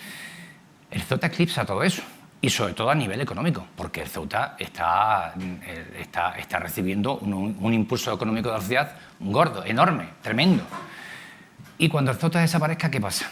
Quiero decir, cuando no tengamos ese boom... Pero esa hipótesis es muy... Bueno, muy remota. Bueno, lleva mucho tiempo. ¿Cuántos años llevamos con el Ceuta en preferente, en regional y de pronto empezar a subir? A ver, lo que está diciendo Serafín no deja de tener su realidad y es así porque yo particularmente a la pista no puedo subir porque tiene una limitación horaria muy importante, hay que decirlo aquí también. Y entonces gente como yo que trabaja muchas horas en el día, pues no podemos subir. Ese sería un problema adicional a lo que ha dicho Serafín. Y es cierto que de alguna manera como el Ceuta eligió esa instalación deportiva para su preparación, por el motivo técnico supongo que será, o por lo que sea, es cierto que cuando eso ocurre nadie más puede utilizar esa instalación. Eso no es una mentira, ni es malo decirlo porque es verdad, y yo creo que de las verdades no hay que huir jamás. ¿Eso es bueno o es malo? Yo, evidentemente, al que le perjudica, pues no le hace ni puñetera gracia no poder subir a entrenar porque los atletas de Ceuta, no te voy a decir, yo voy a cumplir el mes que viene 56 años y llevo toda la vida en el deporte y hemos peleado mucho por tener una pista de atletismo. Claro, si ahora que la tienes tampoco se puede utilizar con cierta flexibilidad, pues yo creo que habría que hacérselo mirar un poco y quizás no es solo echarle la culpa al equipo de fútbol, sino a quien gestiona esa pista de atletismo, porque ¿por qué una pista de atletismo no puede estar abierta si tiene su luz a las 6 de la mañana y puede estar cerrada a las 12 de la noche? Vamos, las instalaciones deportivas en el resto de España, en muchísimas ciudades, están abiertas desde las 6 de la mañana a las 12 de la noche. Te digo más, está muy de moda ya en toda España y por supuesto en Europa hace mucho tiempo que las instalaciones deportivas abran 24 horas. Porque hay gente que trabaja por las noches y puede ir por la mañana, pero hay gente que trabaja por la mañana o por la tarde todo el día y necesita para su actividad física a lo mejor a las 12 de la noche. Yo os invito a cualquiera de vosotros a que cuando vengáis de cenar un día por la noche, un viernes, un sábado, veáis por la carretera nueva gente corriendo a las 12 y a la 1 de la mañana. Porque no tienen otro horario, no es que les guste ir a esa hora. Habrá alguno que está un poco más colgado y va a esa hora porque le apetezca, pero hay muchas personas que no tienen otra posibilidad. Yo soy una que va a las 5:30 de las 6. Yo soy de las del otro lado. Yo casi me voy a encontrar conmigo misma un día por allí. Sí. Pero Pero es verdad que eso ocurre y entonces eso no es mentira. Entonces quizás esto nos tendría que llevar a la parte buena de decir, pues vamos a buscar una solución para los atletas. No hay que restarle nada a nadie, pero sí se puede sumar. Exacto. Efectivamente, así es. Yo agradezco enormemente esa otra cara de la que hablaba Serafín, puesto que es la realidad, o sea, no podemos obviar la realidad, ¿no? La realidad es la que es y es esta. Evidentemente, además de que yo personalmente espero que no, que sigamos en esa segunda división y que además el Ceuta, pues por el proceso que está llevando dentro de la clasificación, pues ya estamos prácticamente ahí a mitad de clasificación, ¿no? Y las proyecciones son muy buenas, que insisto, espero que se mantenga en la clasificación, incluso, ¿por qué no dentro de algún tiempo, pues seguir ascendiendo y ponernos en esa primera división? Ya habría que hacer otro reajuste en función a lo que digan pues instancias superiores, pero que respecto a esto es importante, ¿no? Y al final todo parte de una gestión política, gestión de espacios, gestión de infraestructura. Por lo tanto, no se trata de, como decía Susana, quitarle a nadie, sino hacer una buena gestión política, una buena gestión de espacios públicos en función a horarios, en función a intereses y, evidentemente, pues bueno, habilitar aquellos espacios que así se consideren, no dejando a nadie atrás, sino, como digo, pues desde esa gestión. Hecha queda esa reflexión, esperemos que el domingo los 3 puntos vuelvan a Cádiz y también queda sobre la mesa esa propuesta de ampliar o flexibilizar el horario y el uso de la pista de atletismo por otros deportistas. Son las 11:15, acabamos de hablar con un oficial del Cuerpo Nacional de Policía del Grupo de Ciberdelincuencia sobre el incremento de los ciberdelitos en la ciudad. En la primera semana el semestre de 2015 se ha incrementado los ciberdelitos con respecto al año anterior un 7% y ha habido 1,3 delitos denunciados diarios. Ahora hablamos de eso si os parece, pero antes nos pide paso Raúl Llamas, que se encuentra en la Plaza de los Reyes con ACEPAS, que celebra hoy el Día Internacional de las Personas Sordas con un mensaje de visibilización para este colectivo y para sus barreras. Raúl Llamas, muy buenas de nuevo.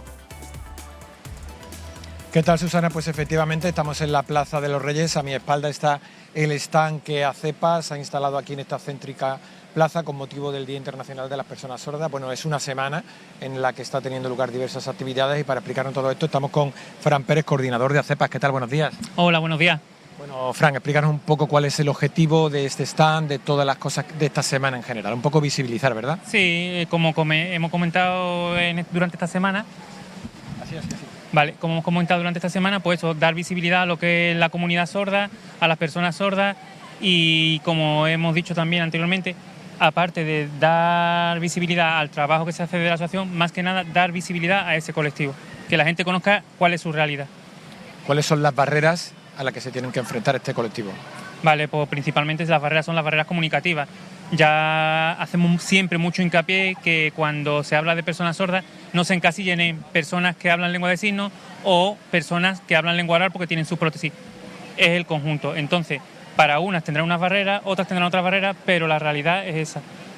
Necesitamos que la sociedad sea accesible y que por ejemplo, los diferentes organismos, entidades públicas, administrativas, privadas, porque cuenten con la figura de la intérprete, que los centros educativos cuenten con sus recursos para esas personas que utilizan prótesis, etcétera. Fran, además de concienciar, estáis vendiendo diversos utensilios. Cuéntanos un poco qué es lo que es. No sé si está hecho por los usuarios de la asociación. Y también habéis instalado al lado del stand como una cartulina azul que se trata un poco también para que la gente se ponga en la situación, ¿no?, de una persona invidente. Sí, vale, te explico. Invidente no, perdón, una persona que no oye. Eso es. Lo que podéis ver son manualidades hechas por los usuarios y la tenemos como expositor. Vender no es en sí vender, la persona que quiera colaborar con nosotros, ¿vale? Y lo que mostramos es un trabajo hecho en el taller de manualidades. Y luego, lo que me estás comentando al otro lado, lo que hemos hecho es una especie de fotocall para que la gente se pueda hacer fotos ahí, y de fondo lo que hay es los distintos programas que llevamos a cabo desde la asociación. Pues Fran, muchísimas gracias y que vaya bien este stand. ¿Hasta qué hora estáis? Porque a las 12 leéis un manifiesto, ¿no? A las 12 leemos el manifiesto y estaremos aquí hasta las 2 de la tarde. Estupendo, que vaya muy bien. Muchísimas gracias. Bueno, pues Susana, ya he escuchado a las 12 lectura del manifiesto, van a estar aquí hasta las 2 de la tarde, animamos a todos los ceutíes a que se pasen por aquí para ayudar y bueno, para contribuir a esa concienciación de las barreras que tienen que superar las personas que no escuchan. Susana. Concienciación y visibilización del colectivo y de las barreras que tienen que superar cada día en ámbitos pues, cotidianos para cualquier persona, como en la educación, como en la justicia, como también en el ámbito sanitario. Gracias, Raúl. Seguimos en conexión. Pídenos paso cuando tengas más noticias y situaciones que contarnos. ¿Cómo veis la situación de las personas sordas? ¿Creéis que estamos suficientemente concienciados con las barreras que enfrentan cada día? Como toda discapacidad se enfrenta siempre barreras. Cualquier discapacidad se va a enfrentar a una barrera. La discapacidad auditiva, a ver, yo no lo conozco de pleno, no tengo un gran conocimiento sobre estas personas, este grupo social, ¿no? Pero sí es verdad que son personas que están aisladas del mundo a través de lo que es un sentido primordial, que es el oído. Entonces, pero como no sé cómo está la situación... Claro, para darse cuenta hay que ponerse en el pellejo, ¿no? Claro, no tengo mucha base para poder... No opinar, porque puedo opinar, pero sobre conocimiento de la situación de este colectivo. Claro, las personas que trabajan en este ámbito, como Fran, que acaba de atender a Raúl, te ponen rápido en contexto. Y te dicen, por ejemplo, imagínate que vas en el barco y que por lo que sea hay una emergencia. Esa emergencia se anuncia por megafonía, claro, y no hay nadie que te lo explique. Entonces ves a las personas moverse por un lado para otro y no sabes por qué. Claro. El apagón. Con el apagón no había televisión, no había teléfono, claro, no había nada. Lo único que había era la radio. Sí, sí. Todos sabíamos qué estaba ocurriendo. Bueno, aquí en Ceuta no, pero en todo el país sabían que había un apagón, pero las personas sordas no sabían qué pasaba. Claro. Bueno, eso es su situación personal. Otra cosa es la situación social, que aquí en Ceuta desconozco el número de personas que hay, las ayudas que tienen, las actividades que puedan tener, no sé, lo desconozco, la verdad.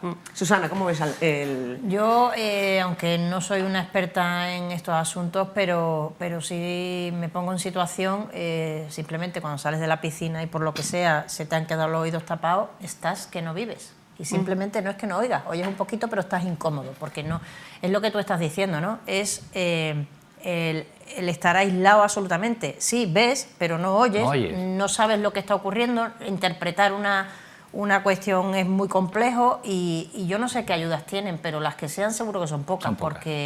Porque yo creo que a estas personas que nacen o que después tienen un problema y se quedan sordas, yo sí sé, porque mi padre utiliza sonetones pues ya por edad, ¿no? Pero sé el coste que tienen estas cosas y es un coste brutal.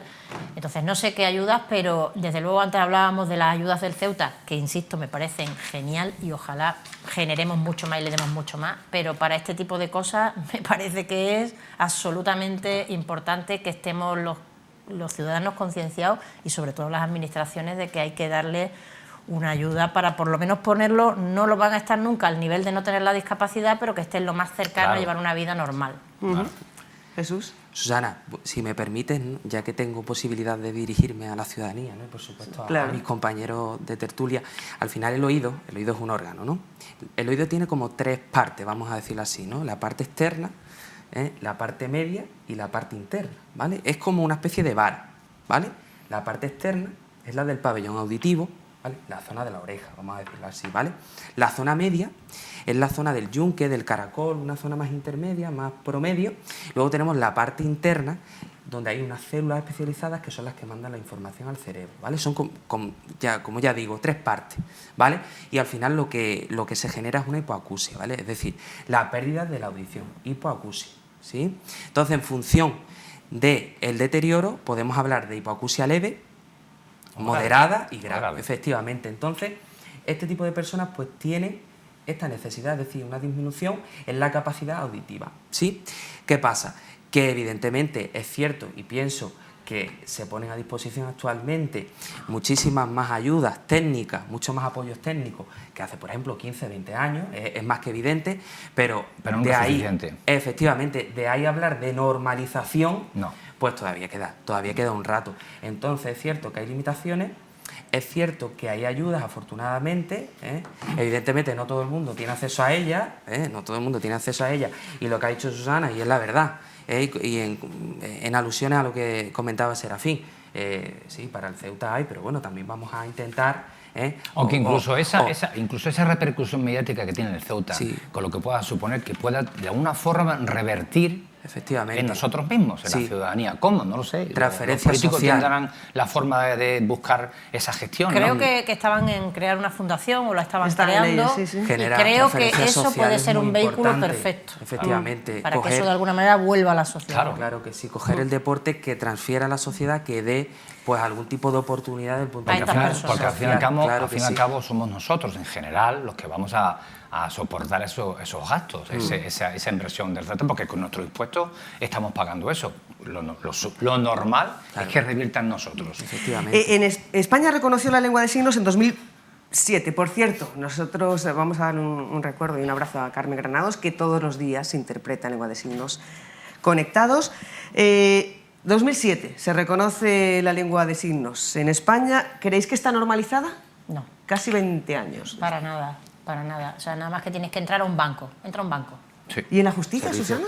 Y en la justicia es ¿Cómo un está? problemón. Es un problemón. Sí. Tienes que solicitar previamente si tu cliente, por lo que sea, es sordomudo, como cuando tienes una persona que habla chino, que nos ha pasado, y tienes que llevarla a juicio, tienes que pedir un intérprete de chino. Pues cuando llevas un sordomudo, previamente tienes que solicitar. Entonces el Ministerio de Justicia sí contrata, pero es profeso y para el tema en concreto. No está, como tú dices, normalizado. Como no están los médicos, como no está en los bancos. Que incluso yo diría, ¿y por qué no se normaliza eso también en los colegios? ¿Por qué no se enseña a los niños a Eso poder...? sería perfecto. Eso sería maravilloso, que los niños pudieran aprender de chiquititos a manejar el lenguaje de signos. Sí. La lengua de signos está implantada. En este caso es de admirar la labor de ACEPAS, que pues va a los colegios a través de la guía educativa Ceuta Te Enseña, aquí tenemos imágenes, y les lleva pues una introducción a la lengua de signos a los más pequeños, que miren qué bien se les va. Jolín, pero Susana, desde el punto de vista educativo, que quizá pueda ser una cuestión que me preocupa de cerca, ¿no?, diariamente, pues es cierto que la lengua de signos está implantada, pero desde el punto de vista del currículo educativo no, sino que hay, es cierto, determinadas formaciones, determinados cursos específicos, días puntuales, donde la asociación puede acudir a los centros, pero no está implantada de manera reglada y en el currículo. Por lo tanto, una oportunidad podría ser esa, la de coger e implantarla. Además de esto, es cierto que en el sistema educativo, ¿no?, antes hablábamos del área de la justicia, en el sistema educativo es cierto que aquel estudiante que tiene algún tipo de problema de carácter auditivo tiene generalmente, en la teoría, como siempre hablamos, tiene un especialista, pero evidentemente hacen falta más. Por lo tanto, más medios, desde aquí más medios, evidentemente más medios de la mano de más financiación, porque si no, estos chavales no se les quedan desatendidos, y por supuesto, pues bueno, sería lo suyo que esa lengua de signos también estuviera dentro del currículo educativo. Y puestos de trabajo. Y genera, evidentemente, claro, puestos de trabajo. Bueno, pues unas buenas reflexiones para terminar esta tertulia. Desearos buen fin de semana y daros las gracias, como siempre, por colaborar con nosotros y aportar ideas como las que han salido hoy aquí en Conectados en la tertulia. Susana Román, un placerazo, como siempre, muchas gracias. Jesús Palenzuela, muchísimas gracias, otro placer. Gracias, Serafín, nos vemos pronto, un placerazo. Y nosotros nos vamos ahora hasta las instalaciones, de momento, del CECAM. ¿Por qué de momento? Pues el otro día lo vieron aquí en la pública. El consejero del área de turismo, Nicolás Cheque, anunciaba obras en el poblado marinero, y entre los nuevos proyectos pues está una nueva sede o unas nuevas instalaciones para acoger la sede del CECAM. Teresa Arnaiz, buenos días. ¿Cómo se recibe en esta asociación esta noticia, este anuncio? Muy buenas, Susana. Pues para eso estamos aquí, para hablar con el presidente de CECAM, con Juan Carlos Rivas, para que nos cuente cómo se ha recibido en la asociación la noticia del nuevo local, de la nueva sede del CECAM. Hombre, lo hemos recibido con mucha ilusión y con muchas ganas, porque ya llevamos muchos años reivindicando un local. También tenemos nuestra pequeña duda, puesto que hace tiempo también tenemos ahí en el pantalón local por la biodiversidad, que teníamos los dineros y luego al final se volcó. Pero en este caso no creo que se volque porque ya he visto las instalaciones y está bien, le hace falta un arreglillo, un maquillaje y para adelante. Bueno, que aparte de ese arreglillo, ¿qué te parecen las instalaciones? Estupenda. Sí. Cuando se arreglen, ahora mismo para CECAN sería algo que no es, pero con toda la reforma y toda la historia que se va a hacer, está estupenda. Y más en el sitio que está ubicado, para turismo y para eso. Por eso también da una nueva vida quizá al CECAM, ¿no? Que para la gente que sea más accesible, pues quien quiera ir pues, con niños a ver tortugas o incluso pues para dar clases de concienciación sobre este tema, el medio ambiente, cómo afecta el cambio climático a las tortugas, a los animales marinos. Eso llevamos haciéndolo 20 años. Este año, por ejemplo, ha pasado por aquí casi 1000 niños. Y eso es uno de los trabajos primordiales que hace CECAN. También es verdad que aquí en el muelle Alfao, por la seguridad, y gracias a Dios, porque es de los muelles más seguros que hay unas reglas que hay que cumplir, pero que nunca ponen pegas si se cumple la regla. Tiene que dar el aviso al policía portuario y sin ningún problema para entrar. Ahora, si viene de sopetón con 20, no va a entrar a ver tortugas. Eso es una cosa que lo va a validar donde vamos, porque ya está más céntrico, ¿no? Y ya la gente mueve, y si van ¿qué te digo yo? Una familia de afuera que viene y lo ve, pues puede entrar a verlo. Es otro ámbito. Pero la concienciación y la promoción que hacemos y todo eso se conoce en todo, iba a decir en todo el mundo, y en todo el mundo, Desde que recuperamos el tiburón ballena estamos reconocidos en todo el mundo. ¿Para qué fecha prevéis que estaréis ya instalados en la nueva sede? Bueno, la sede hay que decirlo que está en la parte del poblado, está dentro del Parque del Mediterráneo. Entonces se están haciendo unas obras de unas bombas y yo supongo que antes de temporada de verano del año que viene lo tendremos que traer. Hablamos ahora del proyecto ALMA con el Centro Oceanográfico de Málaga. ¿Cómo va? Pues eso va estupendo. Eso es un proyecto de la Comunidad de Europa con Andalucía y lo que se trata es de aparentar a ver las tortugas bobas del Mediterráneo y del Atlántico. Y entonces un estudio, se toman muestras, se marcan y va muy bien. Además se han portado con nosotros estupendo, son de los que nos han ayudado materialmente casi siempre, hemos podido apoyar con ellos, bueno, casi siempre que estamos con el proyecto, llevamos 2 años.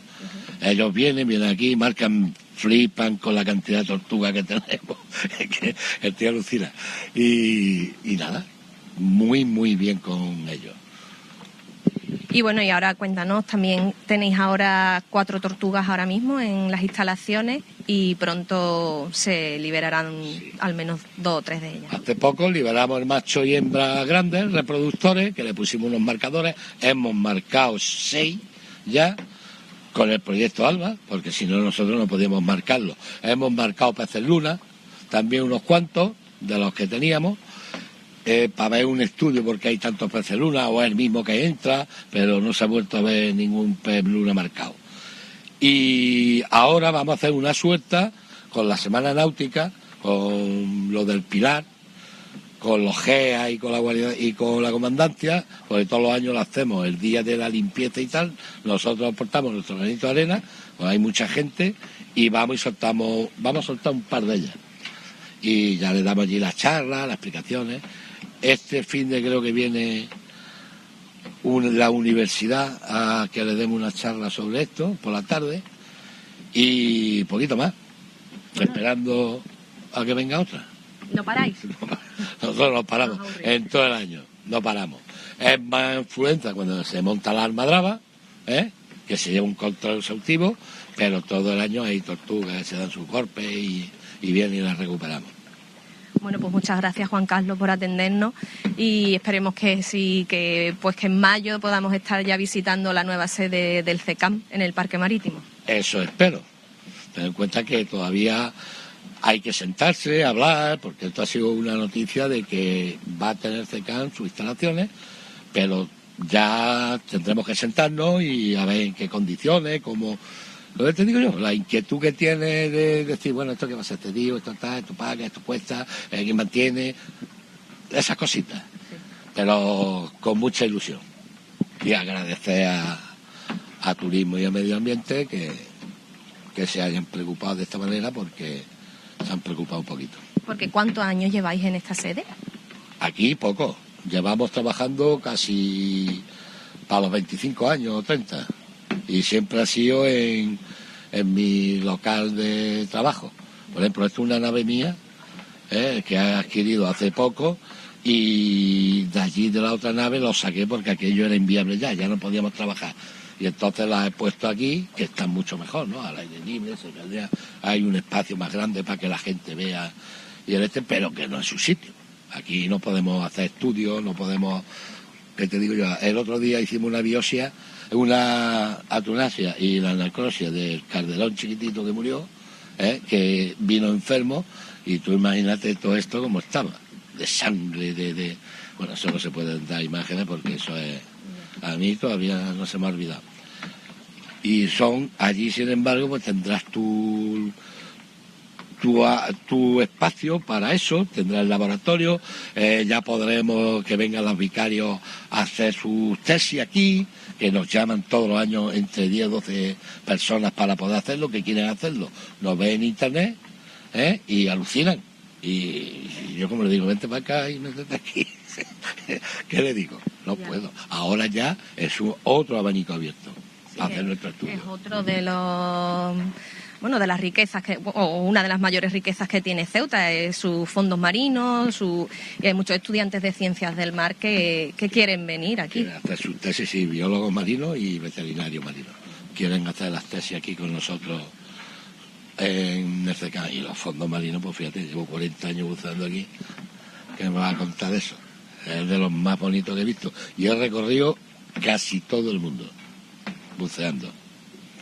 Y Ceuta no tiene que envidiar a la mayoría de los sitios que he estado. Pues nada. Pues muchas gracias, Juan Carlos. Bueno, por este ratito y ya está. ¿Qué vamos a hacer?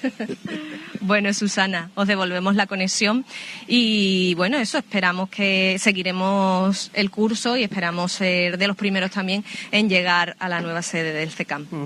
Estaremos a la espera y expectantes de ver las nuevas instalaciones que generan ilusión en el CECAM. Gracias, Tere. Muchísimas gracias. Buen trabajo. 11:36. Cambiamos de asunto ahora en clave literaria.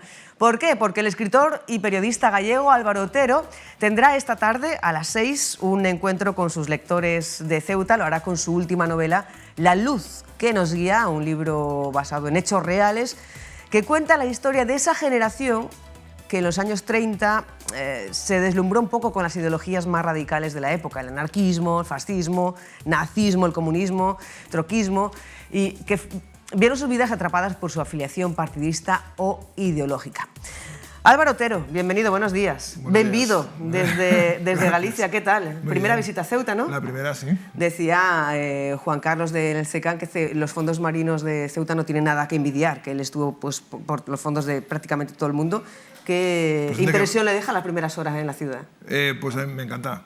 Tendría que probar los fondos marinos, yo soy submarinista, también me gusta mucho bucear, tendría que probarlos también. Bueno, pues habrá que realizar una segunda visita. Sí, sí. Bueno, ¿y qué tenemos preparado para esta primera vez de encuentro con los lectores ceutíes? Bueno, pues esto es un encuentro con el Club de Lectura de la Biblioteca del Estado, que me han invitado, y lo tenemos esta tarde a las 6, y bueno, es un poco para ver qué sentimientos, qué reflexiones les ha provocado la lectura de mi novela. La luz que nos guía, una novela basada en hechos reales contrastados históricamente, que nos lleva a los años 30, ¿Cómo surge? Bueno, yo quería contar este libro surge porque yo quería contar un poco la historia de esa generación de españoles que en los años 30 se vieron deslumbrados por todos los ismos de la época, el comunismo, el anarquismo, el fascismo, el nazismo, todo ideologías... La pandemia de los ismos. Sí, la pandemia de los ismos, todos ideologías muy extremas, ideologías que todavía eran muy jóvenes y tenían mucha fuerza y no estaban contrastadas por la historia.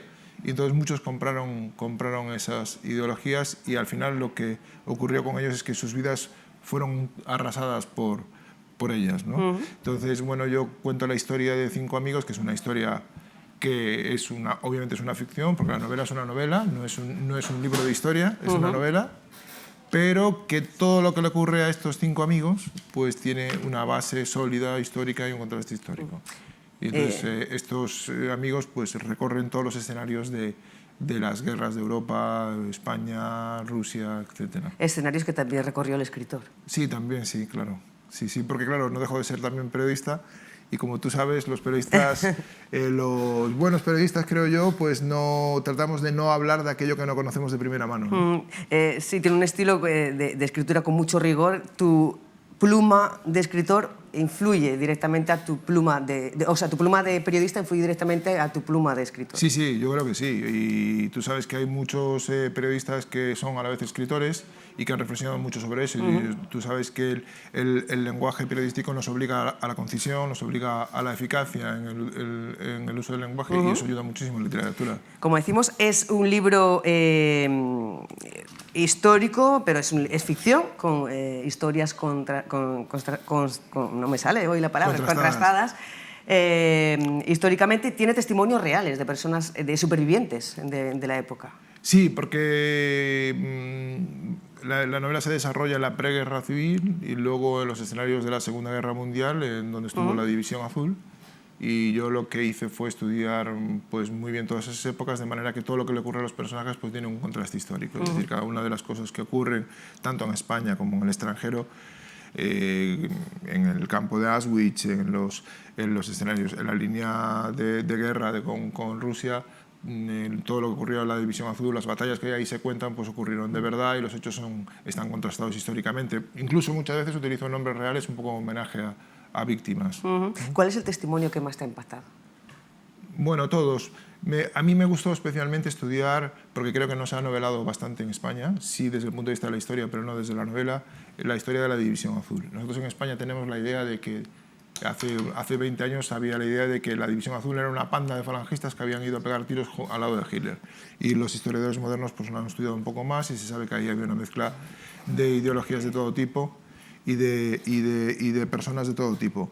Entonces, bueno, pues saber contar la historia y conocer la historia de esos chavales que se fueron creyendo que aquello iba a ser un paseo de 4 días y se encontraron en el escenario más terrible de la Segunda Guerra Mundial, con temperaturas de 40 grados bajo cero, con un ejército como el soviético que era poderosísimo, pues, bueno, pues me impactó bastante conocer esas historias de batallas, algunas batallas militares muy épicas, muchísima gente que murió allí, entre otras, ¿no? En La luz que nos guía, bueno, pues cuentas el horror, cómo es, sí, cómo es el horror, no tienes ningún tipo de compasión con el lector, pero también hay amor. También, sí, fíjate que a veces, entre comillas, se me echa un poco en cara, ¿no? Algún lector le dice, pero es que es muy dura la novela y tal.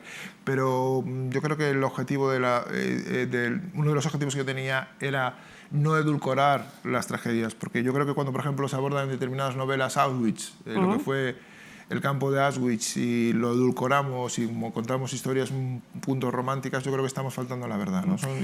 Pero quiero decirte, pero en el fondo hay amor, en el fondo hay lealtad y sobre todo hay la idea de que el amor hay una historia de amor. Hay historia de amor, pero y luego amor entre amigos y luego lealtad entre amigos puede hacer que superes cualquier circunstancia, incluso la más dura. Le ha llevado mucho tiempo la documentación para este libro. Sí, me ha llevado mucho tiempo, sí. Me ha llevado 10 años escribir el libro, sí. 10 años. ¿Y cómo se convive en el mercado literario, en la época de la inmediatez, del clip rápido, de la urgencia, también en el mundo del periodismo, la urgencia, la inteligencia artificial? A través de inteligencia artificial se hacen libros en una hora. ¿Cómo se convive en el mercado literario con esa paciencia, ese rigor, Sí. ese estudio, ese viaje literario que hace durante años. Bueno, como toda la vida, que yo creo que cada uno tenemos que tener claro cuál es nuestro papel en la vida y cuáles son los objetivos, ¿no? Y los objetivos que en mi caso literarios yo los tengo muy claros. Y yo no tengo dependencia económica de ese mercado, con lo cual me puedo tomar el tiempo necesario para escribir los libros que yo quiero. Y sin la premura de tener que presentar un libro cada año, ¿no? Para estar ahí presente. Pero es cierto lo que dices tú. La dinámica de las redes sociales, la dinámica de los medios ha imprimido un ritmo muy fuerte a todo. Incluso las editoriales quizá empujan un poco a eso también. Empujan, todo el mundo empuja, hay que estar presentes en redes sociales y parece que no hay un sosiego, ¿no? Pero tienes que estar un poco al margen de eso para poder llevar a cabo los proyectos que tú quieres, ¿no? En tus personajes conviven comunistas, falangistas, supervivientes del estalinismo. ¿Cómo se puede humanizar a todos estos personajes sin juzgar?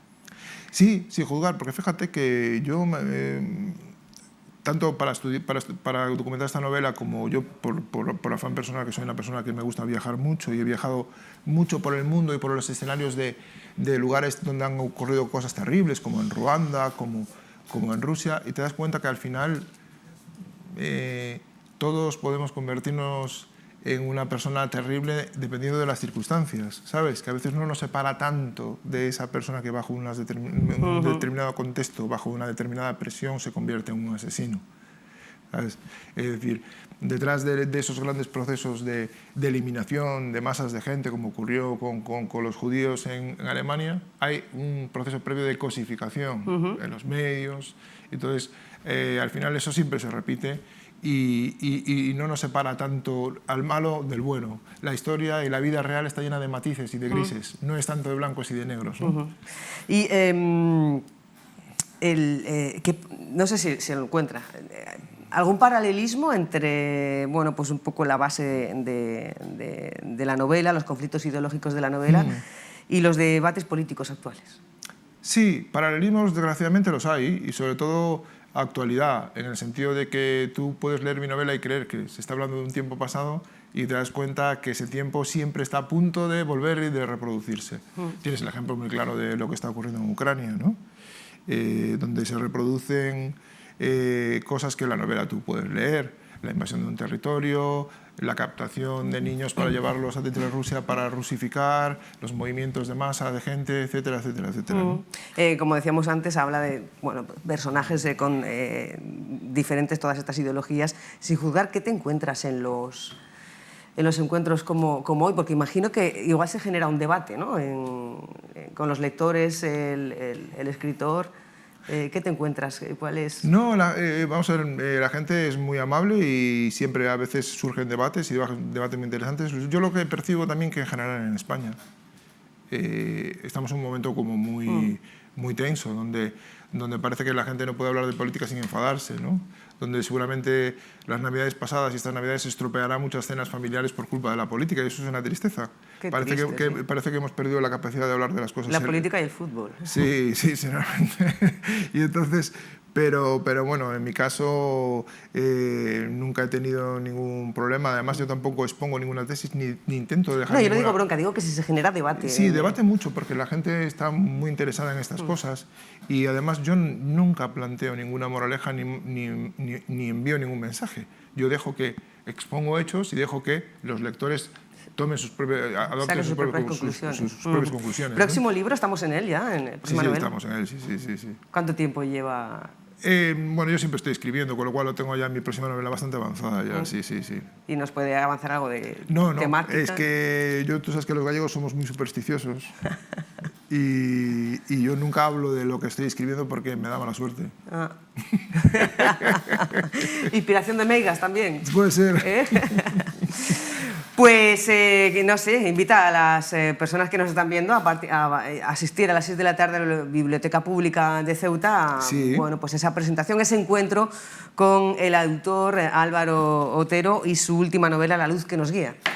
Sí, bueno, nada, que me encantaría que viniese la gente a hablar de literatura, a hablar de historia reciente, a mezclar la historia reciente con la historia actual y con la actualidad, y yo creo que siempre es un debate interesante para todos.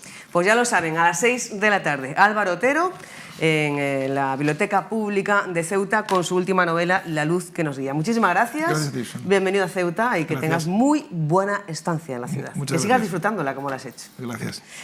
Nos vamos de nuevo con Raúl Llamas, nos pide paso desde el Paseo del Rebellín. Aquí en el programa de este jueves ya nos anunciaban que iban a sacar una mesa informativa para seguir insistiendo en la importancia, Raúl Llamas, del cribado del cáncer de colon. Muy buenos días de nuevo. ¿Qué tal, Susana? Buenos días. Pues si antes estábamos en Acepas, en la Plaza de los Reyes, ahora nos hemos venido al Paseo del Rebellín, donde la Asociación Española contra el Cáncer, junto con la Consejería de Sanidad y el Colegio de Farmacéuticos, pues han instalado este stand que vemos aquí para hablar de esa campaña de detección precoz del cáncer de colon que están llevando a cabo. Precisamente aquí tenemos al lado a Rebeca Benarrot, directora general de Sanidad, que ha tenido que atender una llamada urgentísima y nos va a contar, bueno, Rebeca, cómo va ese programa. Ahora a las 12:15 vendrá la consejera, atenderá a los medios, pero vamos a ver cómo está funcionando este programa, cuál es el proceso. Vamos, el programa va funcionando, pero no tan bien como nosotros quisiéramos. A pesar de que nosotros en el mes de mayo así ya estamos, o sea, se han mandado SMS a todos los pacientes que son objeto de este cribado, de que están en la edad, para animarlos a participar en el cribado, incluso con una página web para que ellos viesen sus resultados y cuando se lo hicieran las pruebas, etcétera, etcétera. También ya sabéis que desde abril está el Colegio Farmacéutico, abril-mayo, también colaborando con nosotros, es decir, que las pruebas se pueden coger, lo que es para hacerse la prueba, tanto en Medical Center como en las oficinas de farmacia. A pesar de eso, la participación en lo que llevamos de año es pequeña. Se han mandado SMS, 2.300 SMS, y la participación hasta el momento son 320, que es una participación muy pequeña. Muy pequeña. Entonces, ¿qué podemos hacer para incentivar la participación? Por eso estamos saliendo a la calle, estamos también, este año que estamos sacando el nuevo contrato, va a suponer... estamos trabajando en que la detección no sea solamente cualitativa, sino que también sea cuantitativa, que se pueda hacer de manera cuantitativa, porque de esa manera mejoramos la eficacia. Y bueno, y desde aquí hago una llamada a todos los ciudadanos que están en esa edad, que por favor, que hacerse una prueba de sangre oculta en heces es una prueba para él garantía de evitar cosas peores. ¿Era entre 50 y 70? Entre 50 y 70. ¿Y por qué crees que la gente no se quiere hacer esta prueba, Rebeca, si es bueno para su salud? Pues yo creo que es una prueba, no está tan instaurada, por decirlo, que el cáncer de mama, que tiene mucha publicidad y cuesta, no solamente aquí en Ceuta, en casi todas las comunidades. Pero desde aquí hago una llamada, porque aquí lo tenemos fácil, todas las farmacias participan, por eso hemos salido también hoy a la calle. Entonces nuestra llamada es, por favor, señores, háganse la prueba de sangre oculta en heces, que pueden salvar su vida. De todas maneras, en lo que llevamos del año 25, se ha diagnosticado 6 pólipos, que los pólipos pueden llegar a ser neoplásicos y pueden tener lugar a otros problemas. Lo que se está pretendiendo con esto precisamente es prevenir. Y la prevención es la fuente de todo. Pues Rebeca, muchísimas gracias. A vosotros, y disculpar. No, nada, al contrario. Te agradecemos que nos hayas atendido con esa llamada que te ha llegado así de improviso. Muchas gracias, Rebeca. Gracias a vosotros. Gracias, perdonad. No, perdóname. Con Lopera. No. Bueno. No se le puede cortar. Sí, bueno, que adiós. Gracias, Rebeca. Las cosas del directo, Susana. Que hay que dar ese llamamiento de Rebeca Benarrot, ya sabes, una llamada importante porque la campaña no está funcionando tan bien como quisieran. Son muy pocos las personas entre 50 y 70 años que se hacen la prueba de sangre oculta en heces, una prueba que nos puede decir si podemos padecer o no cáncer de colon, así que hacemos aquí un llamamiento, por favor, háganse la prueba, es indolora, es muy fácil y les puede salvar la vida, Susana. Y gratuita, Raúl, y al alcance de la mano porque en todas las farmacias tenemos el kit de forma gratuita, así que, como dice el lema, juega tu papel en la detección del cáncer de colon. Pues muchísimas gracias por esta última conexión en directo desde el Paseo del Rebellín. Gracias, Raúl, buen trabajo como siempre. Y muchas gracias también a ustedes por acompañarnos un día más, una conexión más. Nosotros nos vamos. A continuación llega Beatriz Palomo y todo ese equipo de A Esta Hora, y a partir de las 2 toda la información de la mañana en la primera edición de Informativos. Nada más. Insisto, muchas gracias por su compañía. Les deseamos que pasen muy buena tarde, un gran fin de semana, y les dejamos con esas imágenes en directo de ese stand que tienen de forma conjunta la Ciudad Autónoma, la Asociación Española contra el Cáncer y el Colegio de Farmacéuticos. Recuerden la importancia de ese cribado indoloro, muy fácil y gratuito. Hasta lunes.